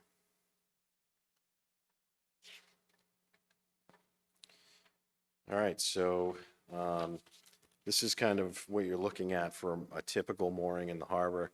You have, in our case, we use concrete blocks. That's your dead weight that sits on the bottom. And then you have a length of chain. Let's see if this works. So you get your length of chain, and then you got a mooring ball that floats on the surface with a line, a pennant line that would go to the vessel. So you can see in this case, you have your low tide and high tide. Plymouth, we can have a -2 up to a 12-foot tide. So we see a lot of tidal swing here in Plymouth. And just to start off, like the mooring fields, they're dredged to -8 feet. So at low tide, that means you have 8 feet of water at low tide. What happens when you see those tidal swings? Obviously, the tide comes up, the water gets deeper, and then you can have storm surge on top of that, which again increases the water depth. And you want to maintain some scope. So scope is sort of the distance between the block and where the ball is. You don't want the chain going straight up and down, because it'll actually, the boat moving through the waves will actually pull that block up.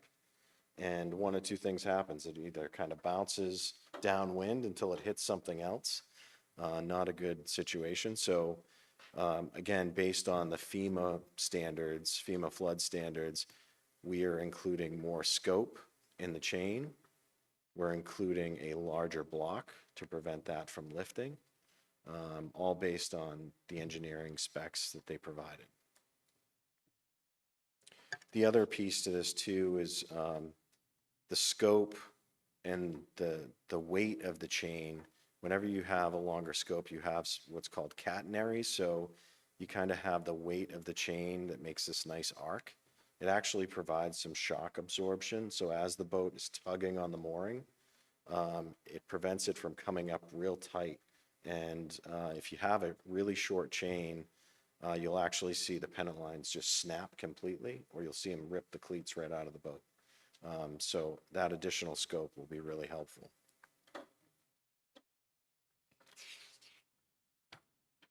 And that's all I have. Be more than happy to answer questions.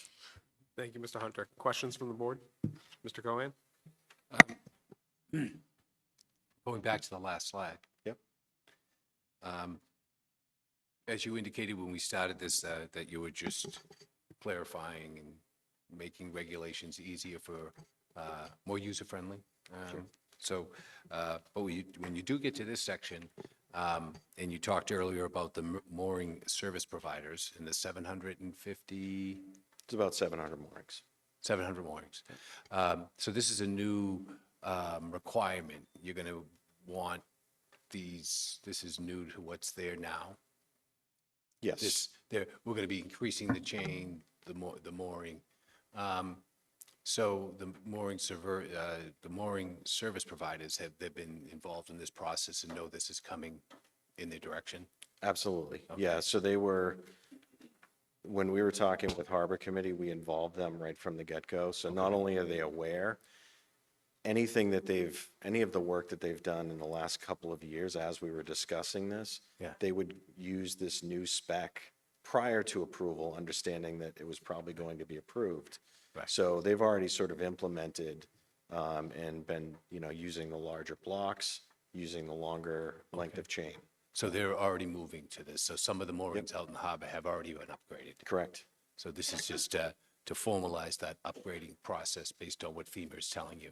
Has there been a lot of outreach to the boat owners to know that this added cost? And what would be that, how do you take a mooring from point A to point B to meet these regulations? And what is that cost? And obviously, the service providers are letting the users know.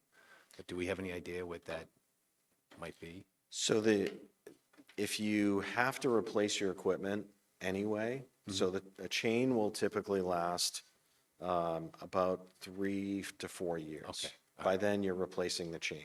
Okay. So typically what you have is as people's gear is expiring, they're just replacing it All right. a little longer length, so there's some added cost there, but typically they're using the same chain, it's just a little longer length. As far as a block goes, those are a little more difficult to move. Right. Working on the water, you have some hurdles there. And we're giving them 6 years. So if they purchased a new block 10 years ago, the life expectancy for a block is 15 to 20 years.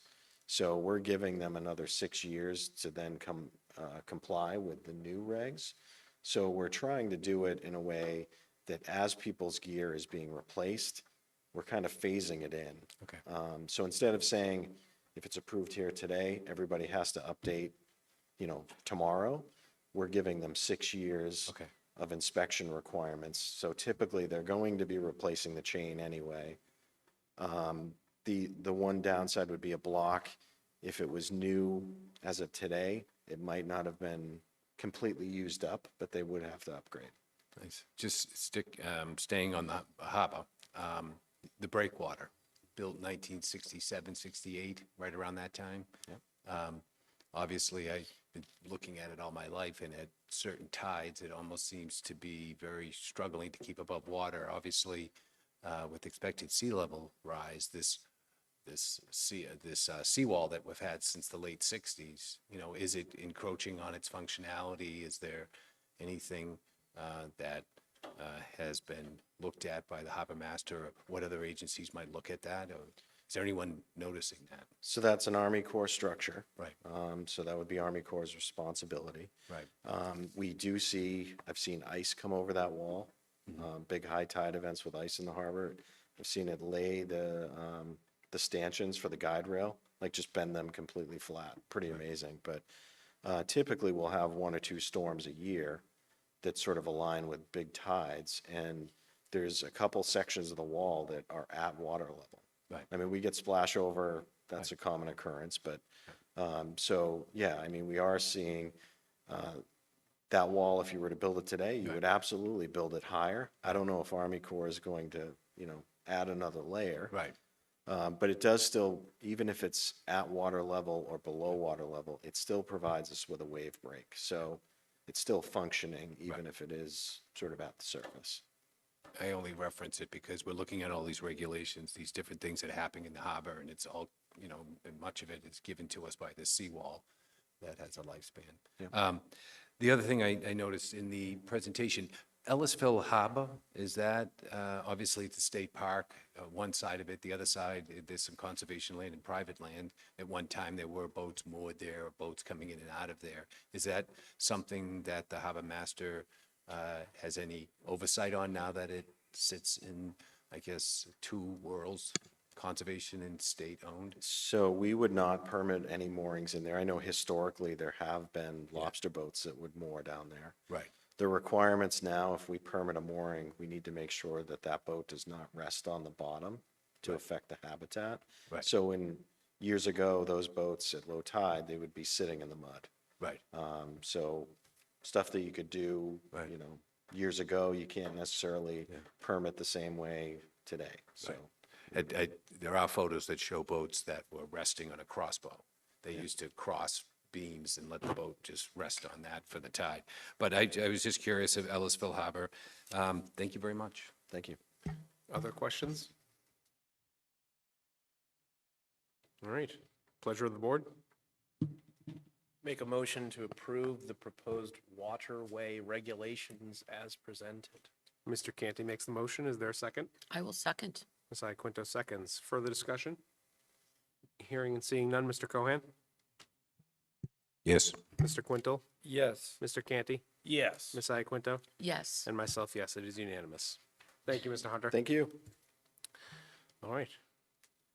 Mr. Brindisi, the floor is yours. Will you be doing the budget next? Excellent.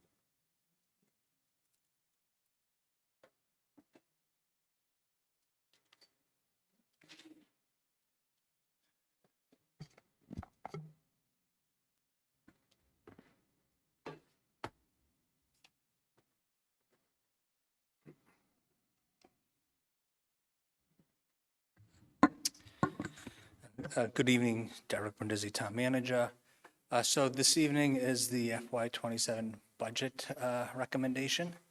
I just want to note that we have all of our department heads here this evening. I've asked them to attend. Normally, I wouldn't ask them to attend, but given the quantity of questions that have been coming from the board, I figured if there were questions this evening, they'd be here to answer those questions. I'd also say that, and I'll end with this, that we plan to ask the select board to execute the budget on January 6th. So I know you've had your budget binders for the last week or so. So if you have any questions for myself, Lynn Barrett, our finance director, or any one of the department heads over the course of the next 3 weeks, feel free to ask. We're always available and willing to answer those questions. So I'll just jump right into the budget here. One second. So there's a number of items I want to cover this evening, and it's not just the budget. And so I certainly will go through the budget first and foremost, but I want to talk about how we constructed the budget, specifically the additional revenue we needed to balance the budget. Some of the financial trends that we've been tracking in the last couple of years, some of the items that made the budget, a lot of the items that came out of the budget, and then next steps. So overall, this is what's in your packet. This is what you received last week. I always try to focus on really the new revenues and the new expenses in previous presentations, but you will see here that we've had a 4.85% increase from last year's budget, which represent $14 million. You can see at the top here, on the town side, the town's budget increased by almost 6%. The school side only increased by 3.4%, and then our fixed costs rose by 7.4%. The next line down here, represents our enterprise. So total of $22 million in enterprise, which was only an increase of about $500,000 a year from last year. So for the total, we have an increase of $14.7 million from last year. And then we take out some of those deductions and additions. And then again, we have a grand total from last year of approximately $15 million, representing a total budget that will be hopefully recommended to town meeting in April at $342 million, which represents, again, a 4.6% increase. What you'll hear me talk about over the next number of slides is that we've had a lot of major cuts this year in order to balance this budget. This is my 5th budget here in town. This is easily the most challenging budget that I've seen since we've been here. And I'm going to talk a lot about the things that we need to do moving forward because of the fiscal crisis that I think we can forecast given this year's budget if we don't make any changes on next year's budget.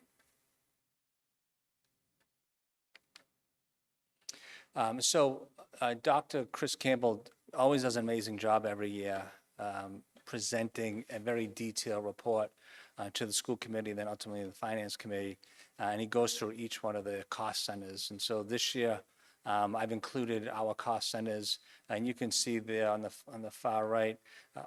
Sorry, what happened? You can see on the far right here the different increases from each one of the budget, each one of the departments. So a 6% increase on administrative, finance department had a 4.5% increase, IT a 3% increase, health and human services 1.7%, inspectional services 5%. The planning department, as you all know, they're going through a number of transitions. Their budget decreased from last year, and public safety increased by 9%. Energy and the environment, just a little less than 2%, and then DPW less than 1%. So overall, as I already reported, when we add all that up together, it was about almost a 6% increase from last year's budget. Of note, though, when we look at our budget, almost $2 million comes from various non-tax dollars. So they could be from grants or from revolving accounts. So I do think it's worth noting that, all of our operations isn't just reliant on tax dollars, that we do drive a substantial number of our dollars from grants and revolving accounts. So this is the annual budget breakdown.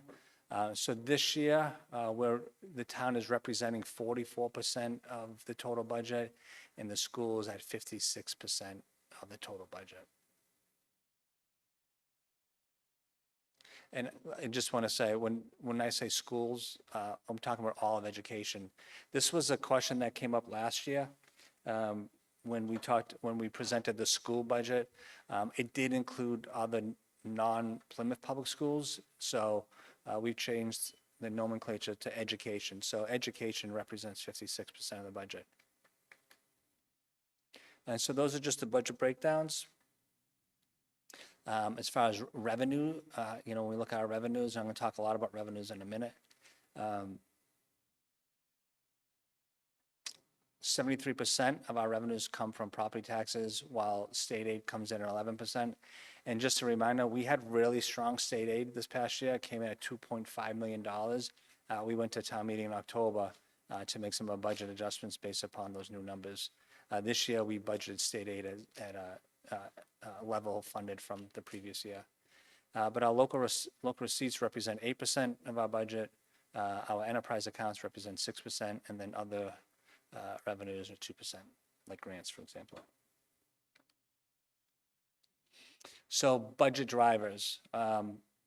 You can see very quickly here, between salaries and fringe, it's representing about 72% of our total budget, total expenses. So it's really our staff that is, the lion's share of where we spend our dollars.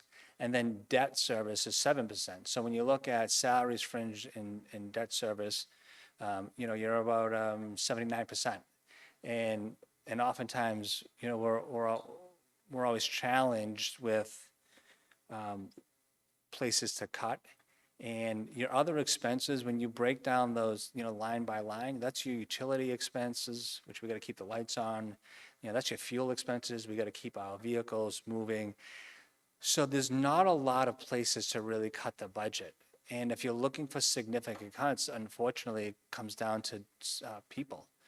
Again, salaries and benefits represent about 72% of our total cost. So we did make a lot of budget cuts in our expense line item this year, and I'll talk a little bit about that in a minute. So I want to talk first and foremost about revenues, because what this slide depicts is what we would typically show in our budget presentation. I always like to talk about what are our new revenues. So you look here, you look at the property taxes, the 2.5% levy increase. So you're about $9 million right there. From last year, our new growth, so we've been budgeting $3 million every year, new growth. And then some debt exclusion dollars that decrease as well. So when you look at our new revenues for this year, before we realized the fiscal crunch we were under, we had about $11.5 million in new revenues. I failed to mention the local receipts, which we budgeted an additional $2.8 million this year. So this is what I would have said last year. Okay, we had $11.5 million in new revenues, and we're going to try to balance. We're going to do a 61% to the school, 39% to the town, and then we're going to go and balance the budget. You will hear tonight that our revenues cannot keep pace with our expenses.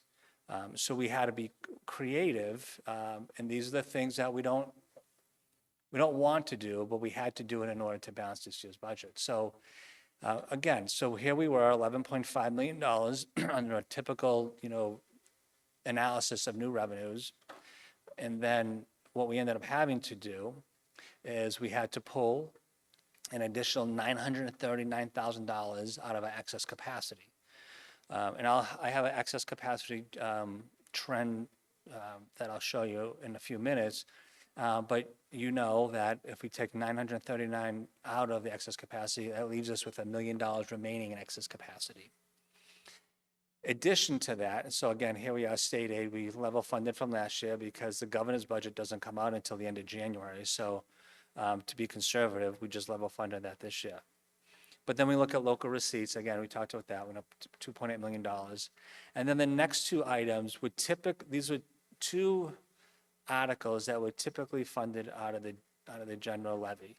The last few years, we put $500,000 into the nuclear mitigation account, and then $500,000 in the capital stabilization. We're not able to do that this year.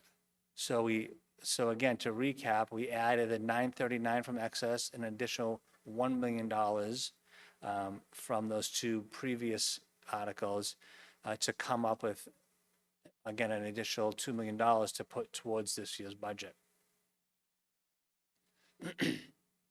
So that's how we got to the place that we are now as far as trying to balance the budget, looking at additional new revenues, and then looking at our expense line items. And when we look at expense line items, you'll see very quickly some of our real drivers. Health insurance alone this past year, it represents about a 12 to 13% increase, $4.5 million in 1 year. Last year, if we had this conversation, I would have happily reported our health insurance went down last year because of changes that we made to the PEC working with the unions 3 years ago. And then our pension obligations, which you all know that we are required by law to fully fund. We're on pace to be fully funded by 2034, I think, Lynn, 2035. So that is an additional $1.7+ million. When you add those two numbers up, we're looking at a little more than $6 million of expenses when we have $13.5 million worth of new revenues. So almost half of our new revenues went towards those two line items. When you're spending 50% of your dollars just on two line items, it makes it very difficult to balance a budget. And that's not going away. Like I just mentioned, our pension costs, we are required by statute to pay that every single year. So those, unless 2035 comes sooner rather than later, then we'll be obligated for the next 10 years to make that payment. And our health insurance costs, and you heard the CEO of BID who stood at this podium 2 weeks ago, and he said his premiums went up by 30%. We've since had conversations with Maya, who is a health insurance provider, it's like a third-party provider, and they're seeing health insurance costs go upwards of 10 to 20% for a lot of the municipalities that they represent. So this is a concern. This is, in my mind, this is our number one concern, this health insurance line item. So then, we further break down other expenses. Let me go back up here real quick. So we break down the 13.5, 39% goes to the town, 61% goes to the schools. We all break out our health insurance costs, our pension costs, and all the other costs that are associated. These are the fixed costs that we have to pay, which represents these two numbers down here. So at the end of the day, after we break out the 39, 61%, and then we deduct all those costs, the town has $4.1 million of new revenues, and the school has $4.3 million worth of new revenues. So that becomes our basis for budget cuts. And I'll talk about the budget cuts that we had to go through in order to get to a balanced budget. But before I go there, one of the factors that drives excess levy capacity, right, this number here, and you'll see on the trend that over time, we've had some really strong excess capacity. At the peak in 2024, new growth. So we've had really strong new growth over the time, and that new growth will drive excess capacity. But you'll see in 2024, we peaked out at about $5.3 million in new growth, and you're starting to see that trend downward, right? So, if we're budgeting $3 million in our budget and we get a number of new growth that comes into $5 million, that means we have an additional $2 million that we can either put towards a budget or we put towards excess capacity. But you're seeing excess capacity drop for the same reason you're seeing new growth drop. Typically, they go hand in hand. Right now, this past year, we certified new growth at $3.3 million. So it's a sizable decrease, and that's having a major negative impact on our ability to pay our expenses. And so one other item I want to bring to everyone's attention, this was an analysis done between the planning department and the assessor's office. When we look at new growth over the last 5 years, the vast majority of new growth that we're seeing, or we have seen, is coming from Pine Hills and Red Brook. And we know Pine Hills, they're ready to close up shop probably within the next year or two. 80 Makepeace isn't that far behind. So when we go back to new growth trends, this number isn't going to get any better based upon what we're seeing. The vast majority of our new growth is coming from these two developments. So when we start to forecast forward, we're seeing health insurance with 13+% increases. We're seeing new growth trends drop. We're seeing the driver of new growth going away. It doesn't bode well for the future of our finances. So again, getting back to excess levy capacity, as of today, we got $1.9 million remaining. We had a high of $10 million of excess capacity, again, driven by really strong new growth over the previous years leading up to 22, but we're starting to see that deteriorate. Assuming the board supports the proposed budget, we'd be leaving town meeting with about $1 million remaining in excess capacity.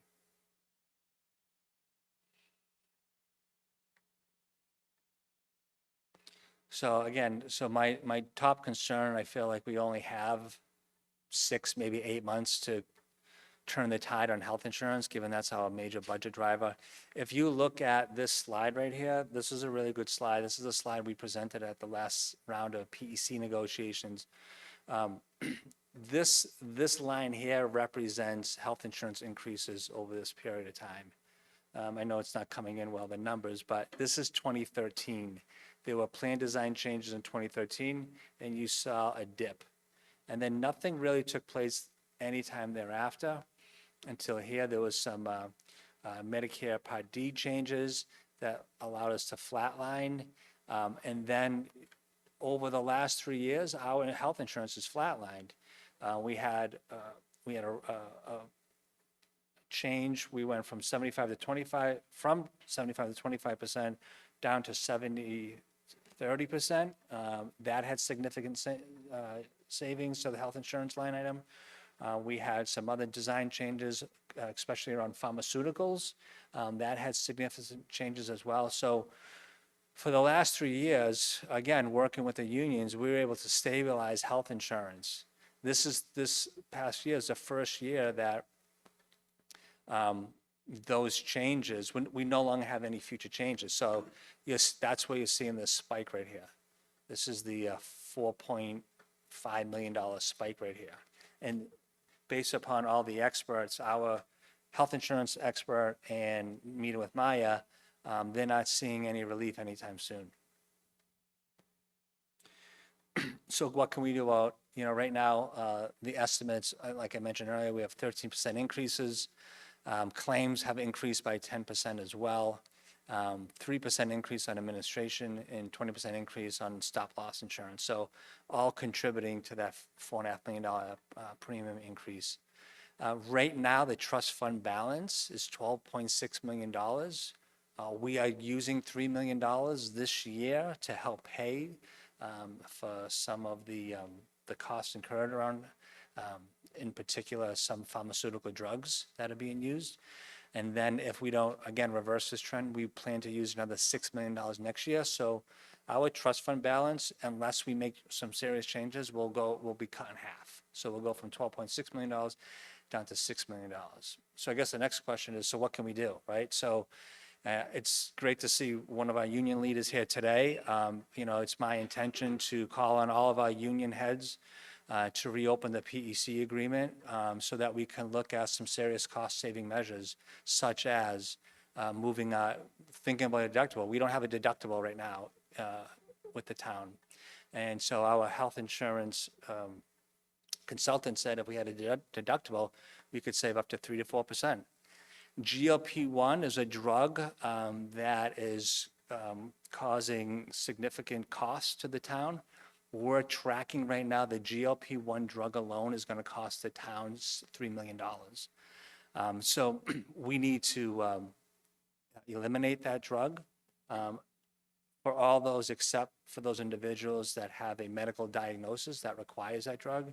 If we would do that, it's suggested we would save about 7% on our premium as well. We could also consider other programs like state health insurance programs that have been in effect for over almost 2 decades now. And there's others as well, other plan design changes we could as well. So unless we change the trajectory of health insurance, I think this presentation next December of 26 will be very different.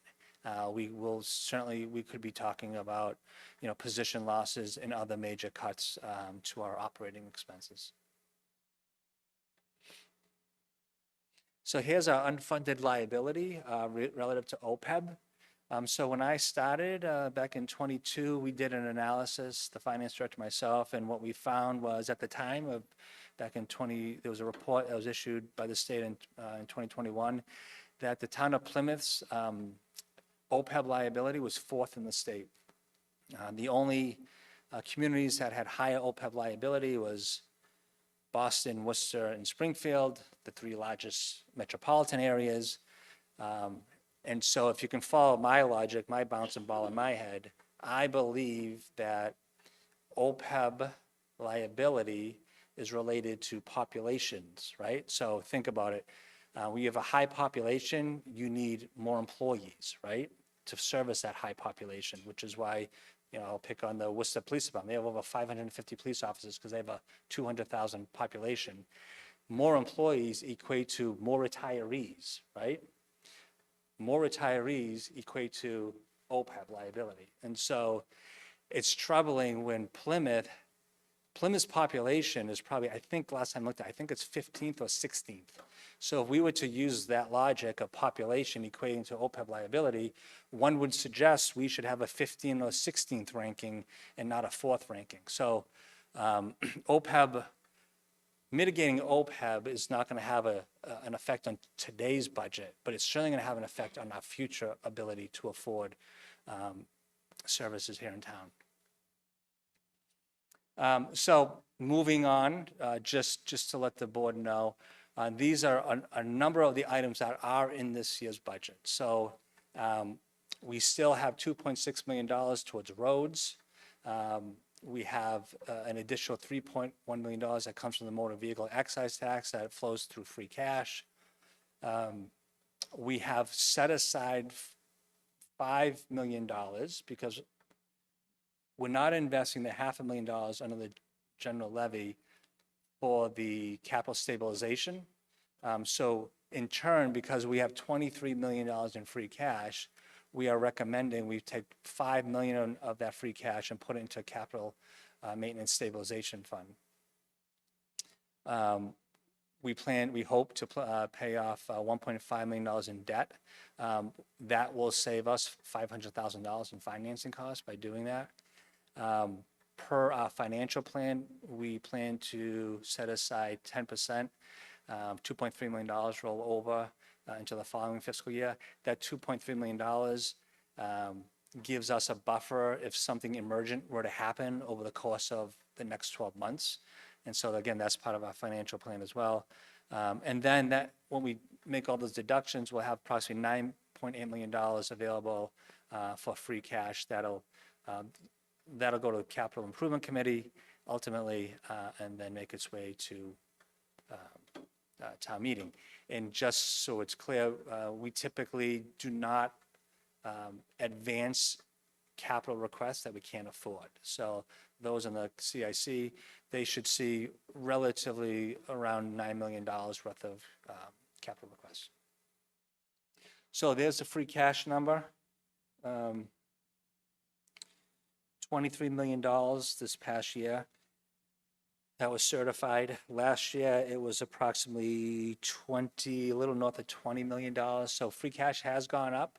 I would suggest that once you see the budget cuts that we've made, I'm going to end with that, this free cash number should be significantly lower than in previous years because of the budget cuts that we had to make this year. So free cash is certainly not cash and certainly not free. However, this is one-time use money. So those folks are saying, listen, we got $23 million in free cash. Why don't we put it towards the operating budget? That's not a good financial decision. This is one-time use money. This is something that you want to make a one-time purchase or a one-time investment. And you don't want to use that money for something that you have a annual reoccurring cost. So again, we had to make significant cuts out of the budget. Lynn, was it $4 million we had to cut out of the town side? So I mean, I'm happy to share the $4 million worth of cuts with you, but I thought I would highlight a few because I think it's really important because all of our departments are here and they all have to share the burden of trying to balance this budget. And so our IT director is here, and given the daily onslaught of cyber attacks and having to have a strong cyber posture, the IT director requested additional 8 personnel to the IT department. So all the decisions we made for this budget, we are taking a risk, right? And I'll talk about some of those risks, but given that we don't have the resources, we have to take risks. And one of the risks that we have to take, although we have a staff of 8 IT personnel, we do know we need more. So We're not able to fund those positions. In turn, I think what we're going to do is an analysis of the IT department and try to right-size it in years to come. Staying on IT, we had to cut $90,000 just out of their equipment line item. The police department over the last couple of years has requested cruises, and we've had to cut those cruises back. We had to cut 2 last year, 2 more this year. So that's going to have an effect on our ability to respond to calls for services over time. One thing I would like to bring up is because White Horse Beach parking was a $50,000 line item in the police operating budget. We've removed that. In fact, we're turning over the White Horse Beach parking enforcement to the recreation division. So they will hire seasonal staff. They will work with Park Plymouth. That's going to save us $50,000 there alone. And we'll be using other sources of funds to pay that staff to do that level of enforcement. The fire chief asked for additional 8 firefighters as well. I'm going to get into more detail with the fire department in just a minute. But again, we don't have the resources available to fund 8 new firefighters, so we had to cut that from the budget. In addition, another $180,000 just in fire department equipment. And then last, I just will mention this because I know it was discussed in the past, but although it looks like a small number, it's significant because the community finds value in the fact that we've been able to do quarterly testing over at the Cedarville landfill. And so that's an additional $24,000 that's been removed from the budget that I think at least this board needs to be aware of. So I want to jump into the fire side, and the fire chief's here to answer any detailed questions. And the fire chief and police chief will be in front of the board probably late January to have a very detailed presentation around public safety in this community. This slide is difficult to read, but so I'll try to interpret it for you. So back in 2014, the number of calls for service on the fire side was about 7,000. And you've seen the steady growth. We had a dip over here during the COVID years. For obvious reasons, you're going to see a small dip. Right now, as of last month, the fire department is pushing 13,000 calls for service each and every year. So they're seeing almost a 100% increase over 10 years.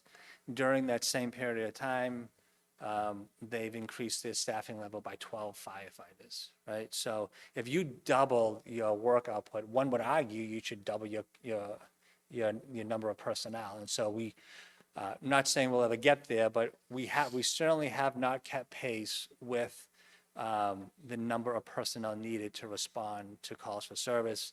A lot of the drivers over that period of time are the Oasis project, what's going on Cottage, the Walk, a lot of these major residential development projects that were forced upon us by the Chapter 40B laws. So it's important to note that the chief asked for 8 firefighters. He's recognized that he needs to upsize his fire department, but there's just the resources not available to do that. So I'm working directly with the fire chief.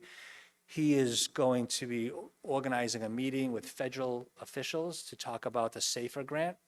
We'll come back to the board at a future discussion point to talk about what the SAFER grant means to the town, and what costs would be incurred over that 4-year period of the SAFER grant. So not neglecting the request, just recognizing that it's a need and it's a risk. Again, this is a risk-based budget, and we're taking risks with this budget. So the police department, just give me 1 second here. So they have a similar story to tell. When you look at the calls for service with the police department, you'll see back in 2015, so 10 years ago, they were at about 31,000 calls for service. They had a peak of 43,000 calls for service back in 2021. But when we look at the overall trends over the past decade, you certainly would see an upward trend with some fluctuations. But if you look at 2015 to where we are in 2025, the volume has increased approximately by 28%, 29% from 2015 to 2024. So again, the PD, who are also stretched, we're working with the two unions to try to work on an agreement that we do a better job recruiting and retaining our police officers, because we look at these numbers and we realize that they are, just like the fire department, they are stretched thin, services are increasing, and staffing is not. This is another interesting slide, the next one here. So this is the number of man-hours it takes to clear the scene. So you'll see back in 2017, over the course of that year, it took them approximately 9,000 hours to clear a scene. Now, and that's, so again, this is like the number of hours it takes to clear one scene, they're up to 16,000 hours. So it's taking them almost twice as long to clear the scene. So if it's taking us twice as long to clear the scene, then that's less capable police officers responding to other calls, and at the same time while the calls are going up. So again, it's a clear indication that we need to start to think about our public safety needs in the face of a growing population, in the face of more and more large, complex residential complexes that are being built. So moving on, just to recap, state aid. Right now, again, we level funded it from last year. And as I mentioned earlier, the governor's budget doesn't come out until usually the third week of January during the MMA conference. So we'll get a better sense of what that's going to be. In years past, the governor's budget's been weak at best. However, the state legislature has done a really good job of infusing dollars back into the community. There is some legislation proposed relative to Chapter 90 formula that is looking at road miles as a way to fund roads moving forward. So looking forward to see if that, if there's an opportunity there. Also, as I mentioned in the past, we are still hopeful that there will be other revenues that are passed by the legislature. Opportunities to increase the meals tax, opportunities to increase the hotel motel tax, and opportunities to increase the motor vehicle excise tax. That has not been passed by the legislature as of yet, but we are hopeful that that does pass at some point. So assuming we do get a significant state aid increase from last year, these are what we're suggesting for priorities. So again, we get $2.5 million above what we budgeted last year. This year, we had to use approximately $1 million of free cash to fund our annual OPEB liability. So this year, we're proposing to spend $1.3 million and to put towards the OPEB trust fund. We'll take $1 million from free cash to make that whole. The other $300,000 will come from the general levy. So assuming state aid comes in north of $1 million, our first proposal will be to put the money back into the OPEB trust fund and not have to use the free cash. And then if there's any dollars above the $1 million for the OPEB, then we would recommend that we would put that money into a salary reserve for future salary increases.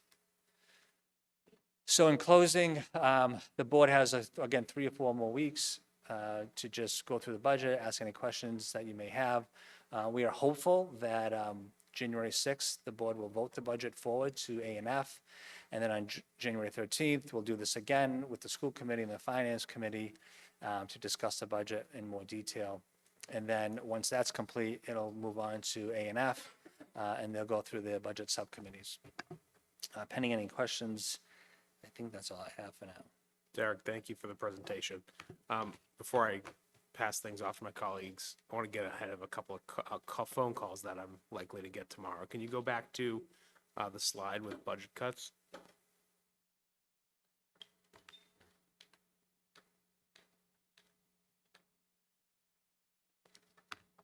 So you removed White Horse Beach parking from the police line. You mentioned that you're going to pass that along to the rec department. I just want to make sure that there's not going to be a reduction of enforcement hours when it's passed to the recreation? No, no, in fact, we're going to increase the enforcement hours. So there'll be 7 days a week. Probably, we haven't decided the time, but we're thinking probably something like 9 a.m. to 7 p.m. So yeah, no, in fact, this model I think is going to work. It worked. The reason we're able to do it is because we piloted this model at Plymouth Beach last year, if you remember. We went to kiosks for parking. We no longer have attendants there, and we used rec staff to do the enforcement of the parking at Plymouth Beach. We saw an increase in the number and the revenue that was generated, and so working with the Commissioner of Health and Human Services and the rec director, we believe that we can take that model and move it to White Horse Beach as well. Great, so they're going to see full 7-day coverage. That's the plan. Very good. The next item that I want to address is the last item there, the cut of the quarterly testing at the Cedarville landfill. This was something that was, I think, a major concern in more than one of our on the roads. It's probably going to contradict some of the things I say later, but I would like to see that added back into the budget. So I would first start by saying that DEP requires that we do semi-annual testing, which we've always done. And over the course of time since the landfill's been closed, we haven't had any causes for concern that the water was, the testing wells were coming up with contaminants above any action levels. So if we stayed at semi-annual, we still don't have any concerns. We understand that the community feels better with quarterly testing, but we haven't had any findings that would suggest that quarterly testing would yield any different results. Happy to put it back in, but just know that for every dollar we put back into the budget, we're going to find a place to take it out of the budget. Understood. Questions, comments from the board? Ms. Iaquinto? Yeah, I just want to follow up with what David said about that last line item. I've been working with the Cedarville Steering Committee, visiting with them every month when they have their meetings, and this is the primary topic of discussion. It's my understanding that we haven't actually started with the quarterly testing. We just finished we were about to start with quarterly testing, starting with the next quarter. And this is a big commitment that we've made to that community, so their expectation is that we're gonna at least do it for a short period of time. Excuse me, I don't know what's going on here, but they do recognize that the quality of the water has remained consistent over time, so that's great news.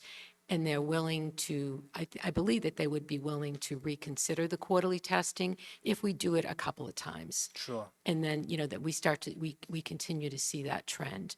But I agree with Mr. Golden. I think we've made a commitment to that community to do this, and we should at least do it for this, in the near term to make sure that they're comfortable with the levels that they're seeing. Understood. Mr. Cohen? Mr. Quinto?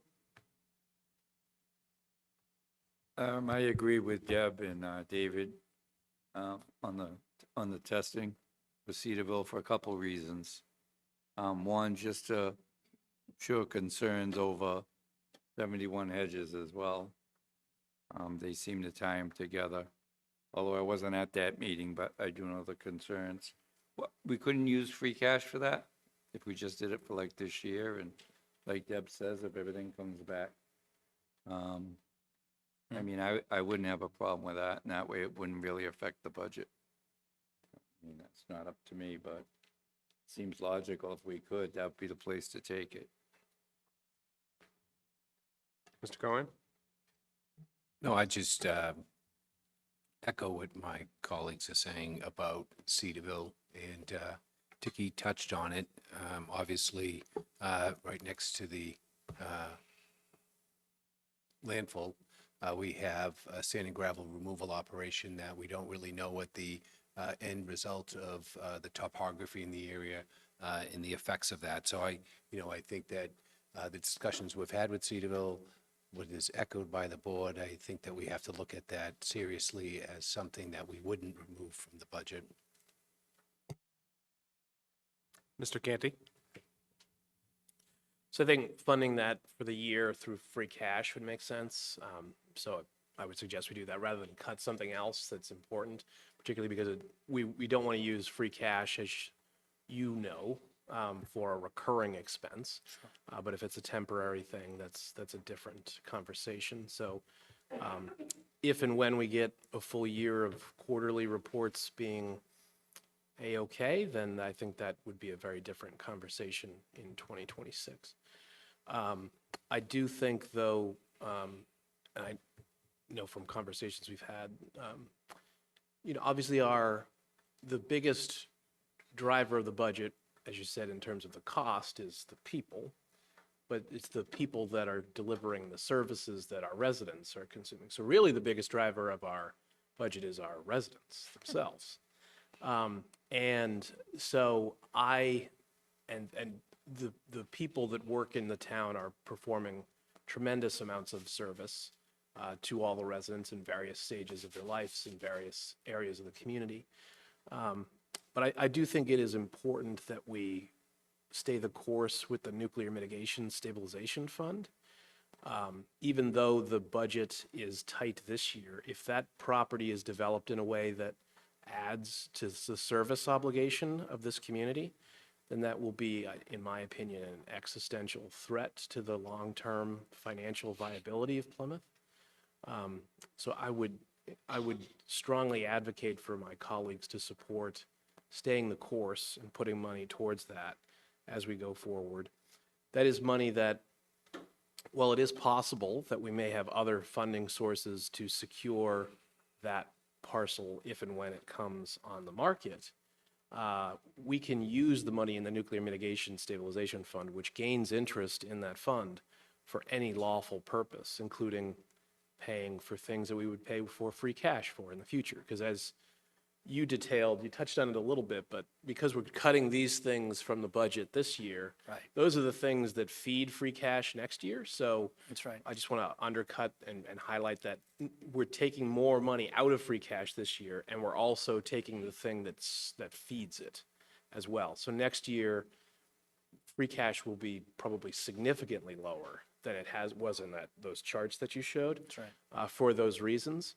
So something like that could be useful for that purpose if we were to get grants or other funding sources to pay for Holtec if and when it becomes available.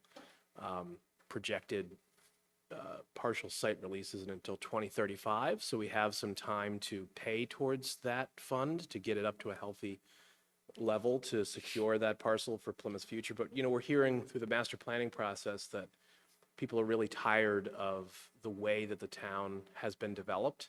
We often get blamed for the way it's been developed. It is not our choice. We don't own the land, so we can't control what happens to it. But that parcel, just completed that master planning process for it as well, I think is of the utmost importance to the medium and long-term future of Plymouth. And having more money on hand to buy it with cash, meaning we can do what we would like, and Plymouth can chart its own destiny in that regard, I think is even more important in a tight budget year than it is any other year, because it is, again, our residents, unfortunately, that are the ones that are driving the costs, because they require services. They're entitled to those services.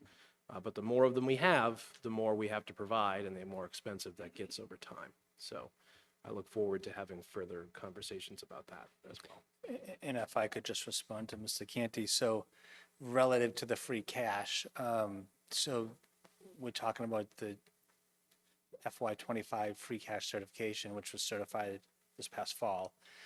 So next fall, when we're talking about free cash, we hopefully will have similar numbers, because we'll be closing out this June 30th for the current budget we're in.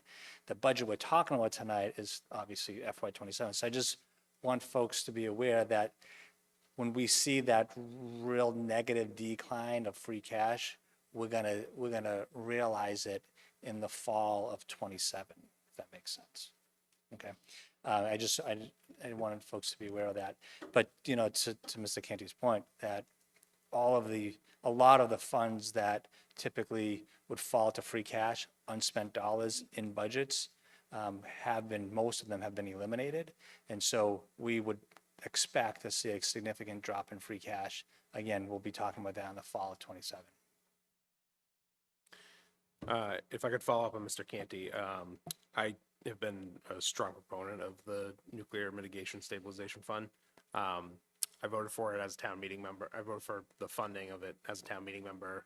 I know Mr. Canty, the last 2 years, has gone on a tour of all the precinct caucuses, and I joined him in this last year to politely ask our friends in town meeting to ignore the recommendation of the Advisory and Finance Committee and include that money in our budget. And although I have been a strong advocate for that over the last several years, I do think that we need to tighten our belt, and we have a number of accounts where we've been stuffing money under the mattress for many years for a rainy day, and for this particular one, for a future purchase that may or may not ever materialize. So while I have in the past supported this, I think at least for this year, we need to look at keeping that money out of the budget. Derek, I would ask, does your financial plan include access of any of the funds in the general stabilization fund? No, we're not accessing any of those dollars. No. I would say that with an increase in health insurance of 13+%, this may be a year where we want to start looking at something like that. I'm not saying that we need to dip into it extraordinarily, but this may be a year where you need to start thinking about utilizing some of those hidden mattress funds so that we can stabilize our budget.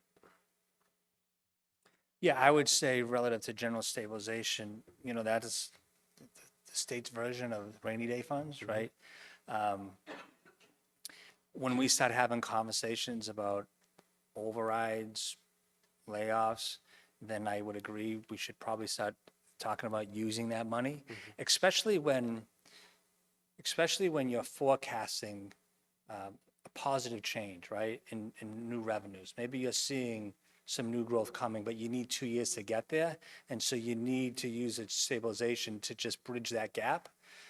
But if you don't see any end in sight to the fiscal downward trend, then we need to look at our structure and start to change that first before we start looking at, because general stabilization to a certain degree is really one-time funds, right? So if we use $1 million this year, we're going to use $1 million next year. And you're going to keep using it, right?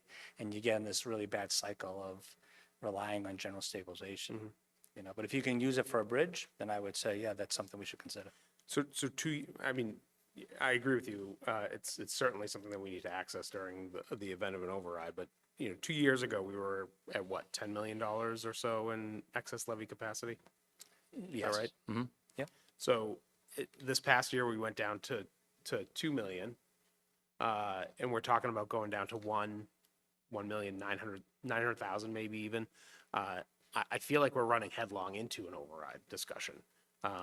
And we need to start having, I was looking at, if you go back to your original, your slide with the budget number of 342 million, you had it projected at a 4.6%, yeah, roughly at the bottom, grand total growth of about 4.6%.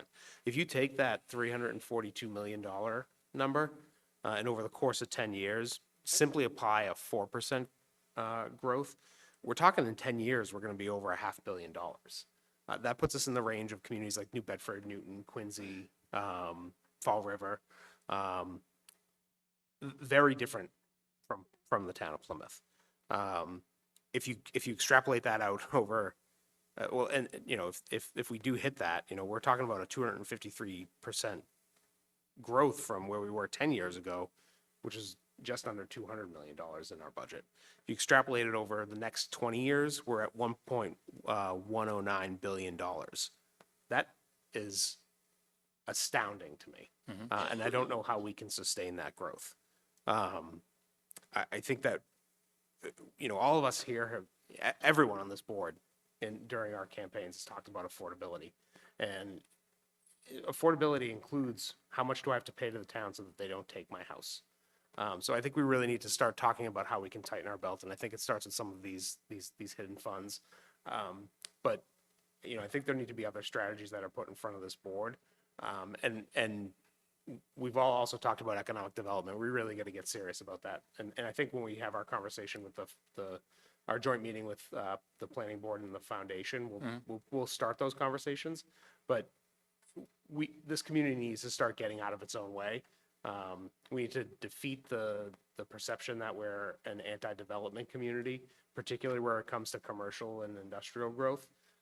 Otherwise, in a year or two, we are going to be talking about an override. I agree.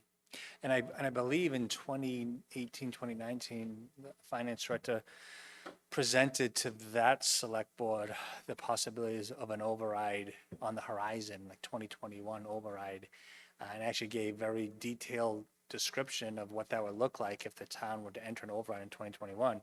But again, there was some strong changes made around health insurance that helped mitigate that conversation. And again, I would say the PEC agreement, health insurance agreement we signed 3 years ago was historic in the savings that were made, and it really helped stabilize this budget over that 3-year period. But it doesn't take long, right? Once you get your foot off the gas pedal, it jumps up on you again. And so, we're at that junction once again. Ms. Iaquinto? Yeah, I agree with everything you said, David. I think we need to start taking some of the conversations we've been having here very seriously, not just on economic development, but those healthcare cost trends really are scary. And they're just going to continue to keep climbing. I mean, it's a national issue. It's not just a Plymouth issue. So I would really be interested in getting serious about talking about some different healthcare strategies that we might take as a town. I know that you put up there the possibility of joining the state plan, the GIC. And they happen to have been a client of mine when I was working in consulting. So I do know that it's a very good competitive program. So if there's a way that we can continue to provide competitive benefits to our employees at a more reasonable cost, I think we really need to explore every single one of our options. I agree. Thank you. Mr. Cohen and then Mr. Canty. So it's interesting because I gravitated to the process as a resident because of growth and development and how it was affecting our cost of services. So obviously, Mr. Golden is projecting out some of the concerns that we have to keep on the table. But at the same time, throughout my life, I've been told that Plymouth is perceived as not friendly to development. And that's not, as a lifelong resident, I'd beg to differ because Plymouth is one of the fastest growing towns in New England. We've brought on more real estate, more residential, more commercial than many towns. And we're looking at this problem. So my thought process is we have to look at zoning. And we have to promote commercial growth that pays its way. We have to understand the cost of services, and we start to look at dealing with that process. And if there was any time that we need to, I've always said this about the planning department in the town of Plymouth, we need another planner. We need to staff that department appropriately. That is the tap roots of our town and our growth. If we have the appropriate planners working in planning and development, looking at our zoning, improving it to mitigate the future cost of services, that would be a good investment of our resources. I know we don't want to spend money, but we do have to address, we saw on the projection that planning and development was down. This is a very, very important town that if we want to have real growth and development that pays its way, that builds a local sustainable economy, we have to invest in a planner in the planning office. But I also, and we'll have that conversation in future with the planning department in the select board. But the other place I always look at when I look at the town in terms of how can we have an effect on this process, obviously, is the procurement office. Town meeting is making decisions on spending millions and millions of dollars. They have to go to bid, the bid process, and getting things on the central register in a timely manner. It's critical that when town meeting makes a decision to do something with funds, that we get through that process, the procurement process, in a very efficient way. The sooner we get something on the central register in the form of an RFP, that can control the services. I know looking back over my lifetime in Plymouth as a town meeting member, noticing some of the decisions made by town meeting, to pay for services, and they were not put to bid in a timely manner. Inflation eats away at decisions of town meeting. So I always look at procurement as a way of controlling costs. I know that's another department, but if I could look at two departments at Town Hall that need attention, it's the procurement needs more help in getting our decisions out to bid in a timely and efficient manner. And then we have to look at the planning department. I just feel like I have to say that as we look at this budget and start to talk about possible cuts in the near future, there are things that we could be doing strategically, spend our money in a way that saves us money. Mr. Canty? So I agree that affordability is the biggest concern that the community is having. That's what we've been finding in the master plan process. And affordability is also an issue nationally and internationally as well, as we've seen over the last couple of years in many factors. But Plymouth has had a lot of issue over the years with a rash of short-term thinking. We go from issue to issue, dealing with those, but we don't plan in the medium and long term very effectively. And when we undertook this master planning process, it was designed to be the first step towards correcting that and getting out ahead of problems before they get a hold of us. And that's why I think it is very important that we invest money now in things that will have a high return of investment in the future. Because right now, although we do not have as much money left as we used to, we still have some. And investing that money strategically on things that will have a return on investment, either by addressing known needs that have existed in the community for a long period of time and that have gone unaddressed, or getting out ahead of issues that we know are coming, such as the Nuclear Mitigation Stabilization Fund, which is, even if, as some people would like to see, there are SMRs that are going to go there, which is a completely different conversation. The size of that parcel, it was designed on the setbacks that were perceived to be needed for multiple reactors in 1960s technology. So even if new nuclear is opened up on that site, some of it will be on the open market at some point. And the community has been very clear in wanting to secure that for the future of this community, because if private entities purchase that and develop it, that is what will drive up services in a way that we cannot sustain. More than a 4% increase over time, because you're going to increasing your base. You're going to be putting it in an area of town that already can't sustain it. And the problems that would be created there are more significant than we could really comprehend, I think, in a lot of ways. So I think the reason we are in the situation we are in right now is because we are dealing with short-term thinking from the past that we are currently trying to correct. That is a difficult process and requires discipline and dedication in order to make positive medium and long-term changes to receive the return on those new investment strategies and new planning strategies.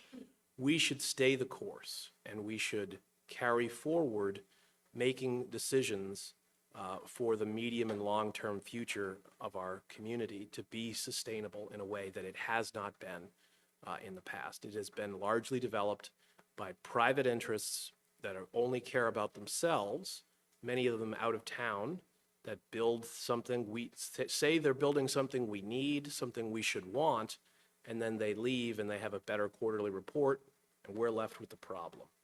And that's the story of Plymouth year in and year out for decades. And if we don't fix that, it's going to be the story of Plymouth. It's going to be the epitaph of Plymouth, really. And we need to, I think, switch course now while we still have time. Because if we don't, the cost of not doing so is much higher than the difficulty we will have in the near term of planning for that future. So that is what I have and will continue to advocate for. And I hope in coming meetings I will be able to convince my colleagues to stay that course as well. Thank you. Mr. Quinto? I got to say that I want to thank all the department heads in this room and Derek staff for what you've come up with to this point. There's a few factors out there that we don't know about. One, state aid can go either way. And on the school side, I'll be a little bold and say they have a year left on their transportation contract. And unless that's going down, that's going to be a big problem. So you heard it here. You're right. Absolutely. Over the last several months, I've sat on a different board, I'll say. And this board seems to fascinate on agendas and policies. And, you know, not that there's nothing wrong with that going on, and this is my own opinion, and it's not directed at anyone on this board individually, but as a whole board. I think we spend a lot of, or we have spent a lot of time wasted when we should have been paying attention to stuff like this. We hear about planning, economic development. How much have you heard about it in the last 6 months? You haven't. That's because we're too busy making policy after agenda, and this one and that one, and, you know, these kumbayas, which was very nice, by the way. But I did notice, like when we went to Cold Spring, and I think it warranted a conversation back in May, and I'm not going to beat a dead horse, but I noticed when we were at Cold Spring, we didn't do any business. So these shows on the road, we're not doing selectmen's business, business of the people. It's question and answers, and I'm for that. But I feel we should be doing it on another night and having our Tuesday nights right here, taking care of business, planning for our future, we're hearing. You know, and we can get into a whole nother thing. The SMR 300s, I think that needs as much diligence as everything else in this town, and I've spoken to a lot of people. And it's not like it's my idea. I still don't have all the facts. But I'll tell you what, if they came to me and said, we can bring you 10 or 11 million, we can build another second plant and discount electricity to the town residents and to the businesses in this town, then I think it warrants that. And to Mr. Canty's earlier comments and David's, we probably could work a darn good deal to get most of that land for nothing in conservation. So I don't think we should snub our nose at it. I've been around here for a little while. I've been around for 9 C cuts. I don't know what year it was. We had to take $5 million out of an operating budget, and that was very scary. So the writing I see on the wall is not too good. We can sit here, but we need to work together as a board. We need to move forward. I've even heard it from people in this building today that I've never heard from since they've worked here. And they're concerned, and I'm worrying it's going to start, the morale's going to start to go down here in this building, and we've worked very hard. This staff has worked very hard to change the morale in this building. You saw it today earlier with the decorations, and, you know, it was very nice. So, I mean, I'm very concerned. I want us all to work together. It's just, I'm only one sole voice, but I think Tuesdays should be reserved to take care of these issues that we're facing. We still can go on the road as a board. Why not do it on a different night, unless all our business is up to date? But I have to tell you, if you look at the last half a dozen meetings and see what we've actually done, I mean, this is huge.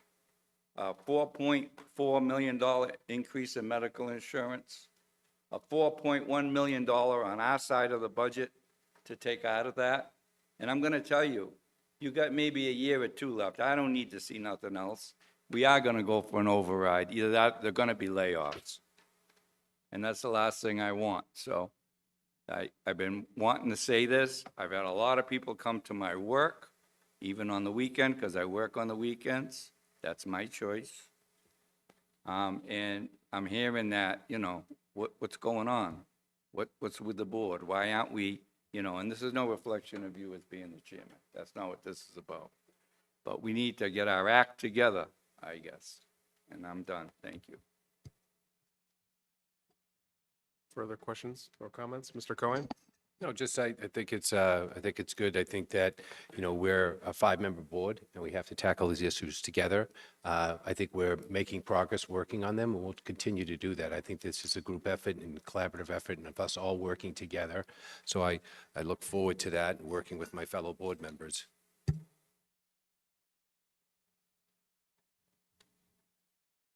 Any further questions or comments for the town manager? Thank you very much. I just want to thank the department heads and particularly Lynn Barrett, who helped put all this together. So thank you, everybody. You can go home now. Thank you, folks, for being here. And I'll add to my fellow board members, I want to loop back to where Mr. Brindisi started. We've got a couple more sessions on the budget. We do not need to wait until our Tuesday night meetings if we have questions. Please work with the town manager so that you can get to department heads if you have questions about individual budgets, so that way we don't have to spend a lot of time litigating things here. Educate yourself beforehand so that we can focus on what we need to educate the public on. Mr. Brindisi, it's back to you again on electric bicycle regulations.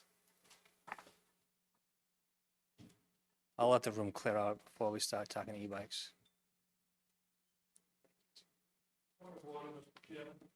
Points of order are for the board only, not for the public. Mr. Brindisi?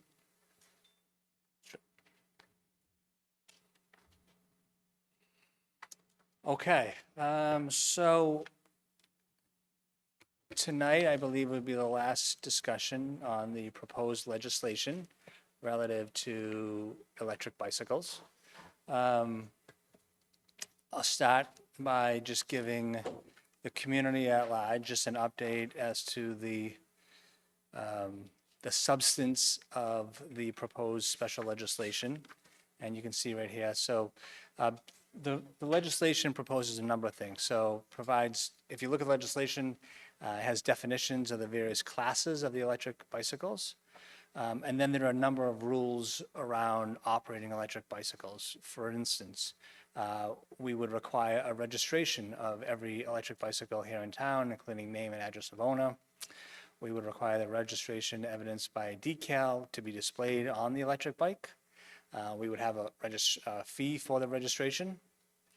We are proposing age restrictions for the use of electric bikes in the legislation.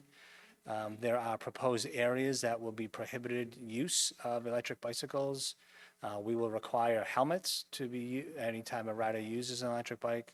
And then there's language in there about, the behavior or conduct of the operator of an electric bike. And then lastly, there's penalties for enforcement. So a couple weeks ago, the board had a public hearing which allowed folks to provide public commentary to that proposed legislation. During the period building up to the public comment period, we had a written comment period. And so thanks to J.D. Anderton and Casey Kennedy, they've taken all of that information, both written and public, and distilled it down to something that I hope the board and the community can consume as a whole as far as the feedback we received. So you'll see right here that, we had 29 folks provide written comment, and then at the hearing itself, we had 9 individuals go to the podium and provide comment, with some providing written and public comment. So we had a total of 41 responses to the comment period. And I want to say this is probably, at least in the 5 years I've been here, this is the only time we really offered a public commentary period, so which is great. So allows community feedback to proposed legislation. So this is the breakdown of the legislation. 60% had a number of amendments that they recommended in the legislation itself. 29% just flatly just opposed the regulations, and then a little less than 10% supported the regulations. So, the big pie here is the 61% of individuals who said, listen, I can live with the legislation, but this is what I'd like to see, maybe some modifications or changes to the legislation itself. Here's the breakdown. So this is the areas of concern that was broken down. Again, we only had 41 respondents, so it's not a huge sample size, but so we'll break it down by the percentages. So of the 41 respondents, almost half of them had concerns around the age and accessibility. 39% had concerns about the general safety of the use of electric bikes. Some folks thought that the proposed regulations, so 39% thought the proposed regulations were too restrictive. 29% believe that they oppose the prohibited areas language in the proposed legislation. 22% focus on bike paths and trail design signage. So I think they believe that they could live with it as long as there was some modifications using signage, for example, and the trail paths.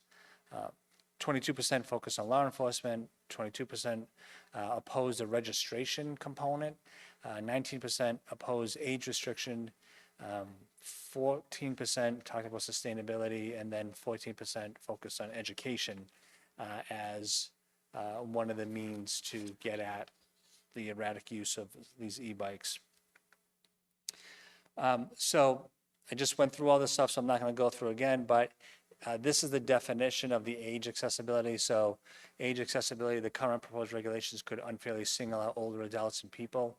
General safety with concerns of speeding, not wearing helmets, things of that nature. Too restrictive regulations, I already talked about that. Oppose removing electric bikes from bike paths. So, we heard from a number of people that they believe that they should be allowed to use electric bikes on, say, our Seaside Trail.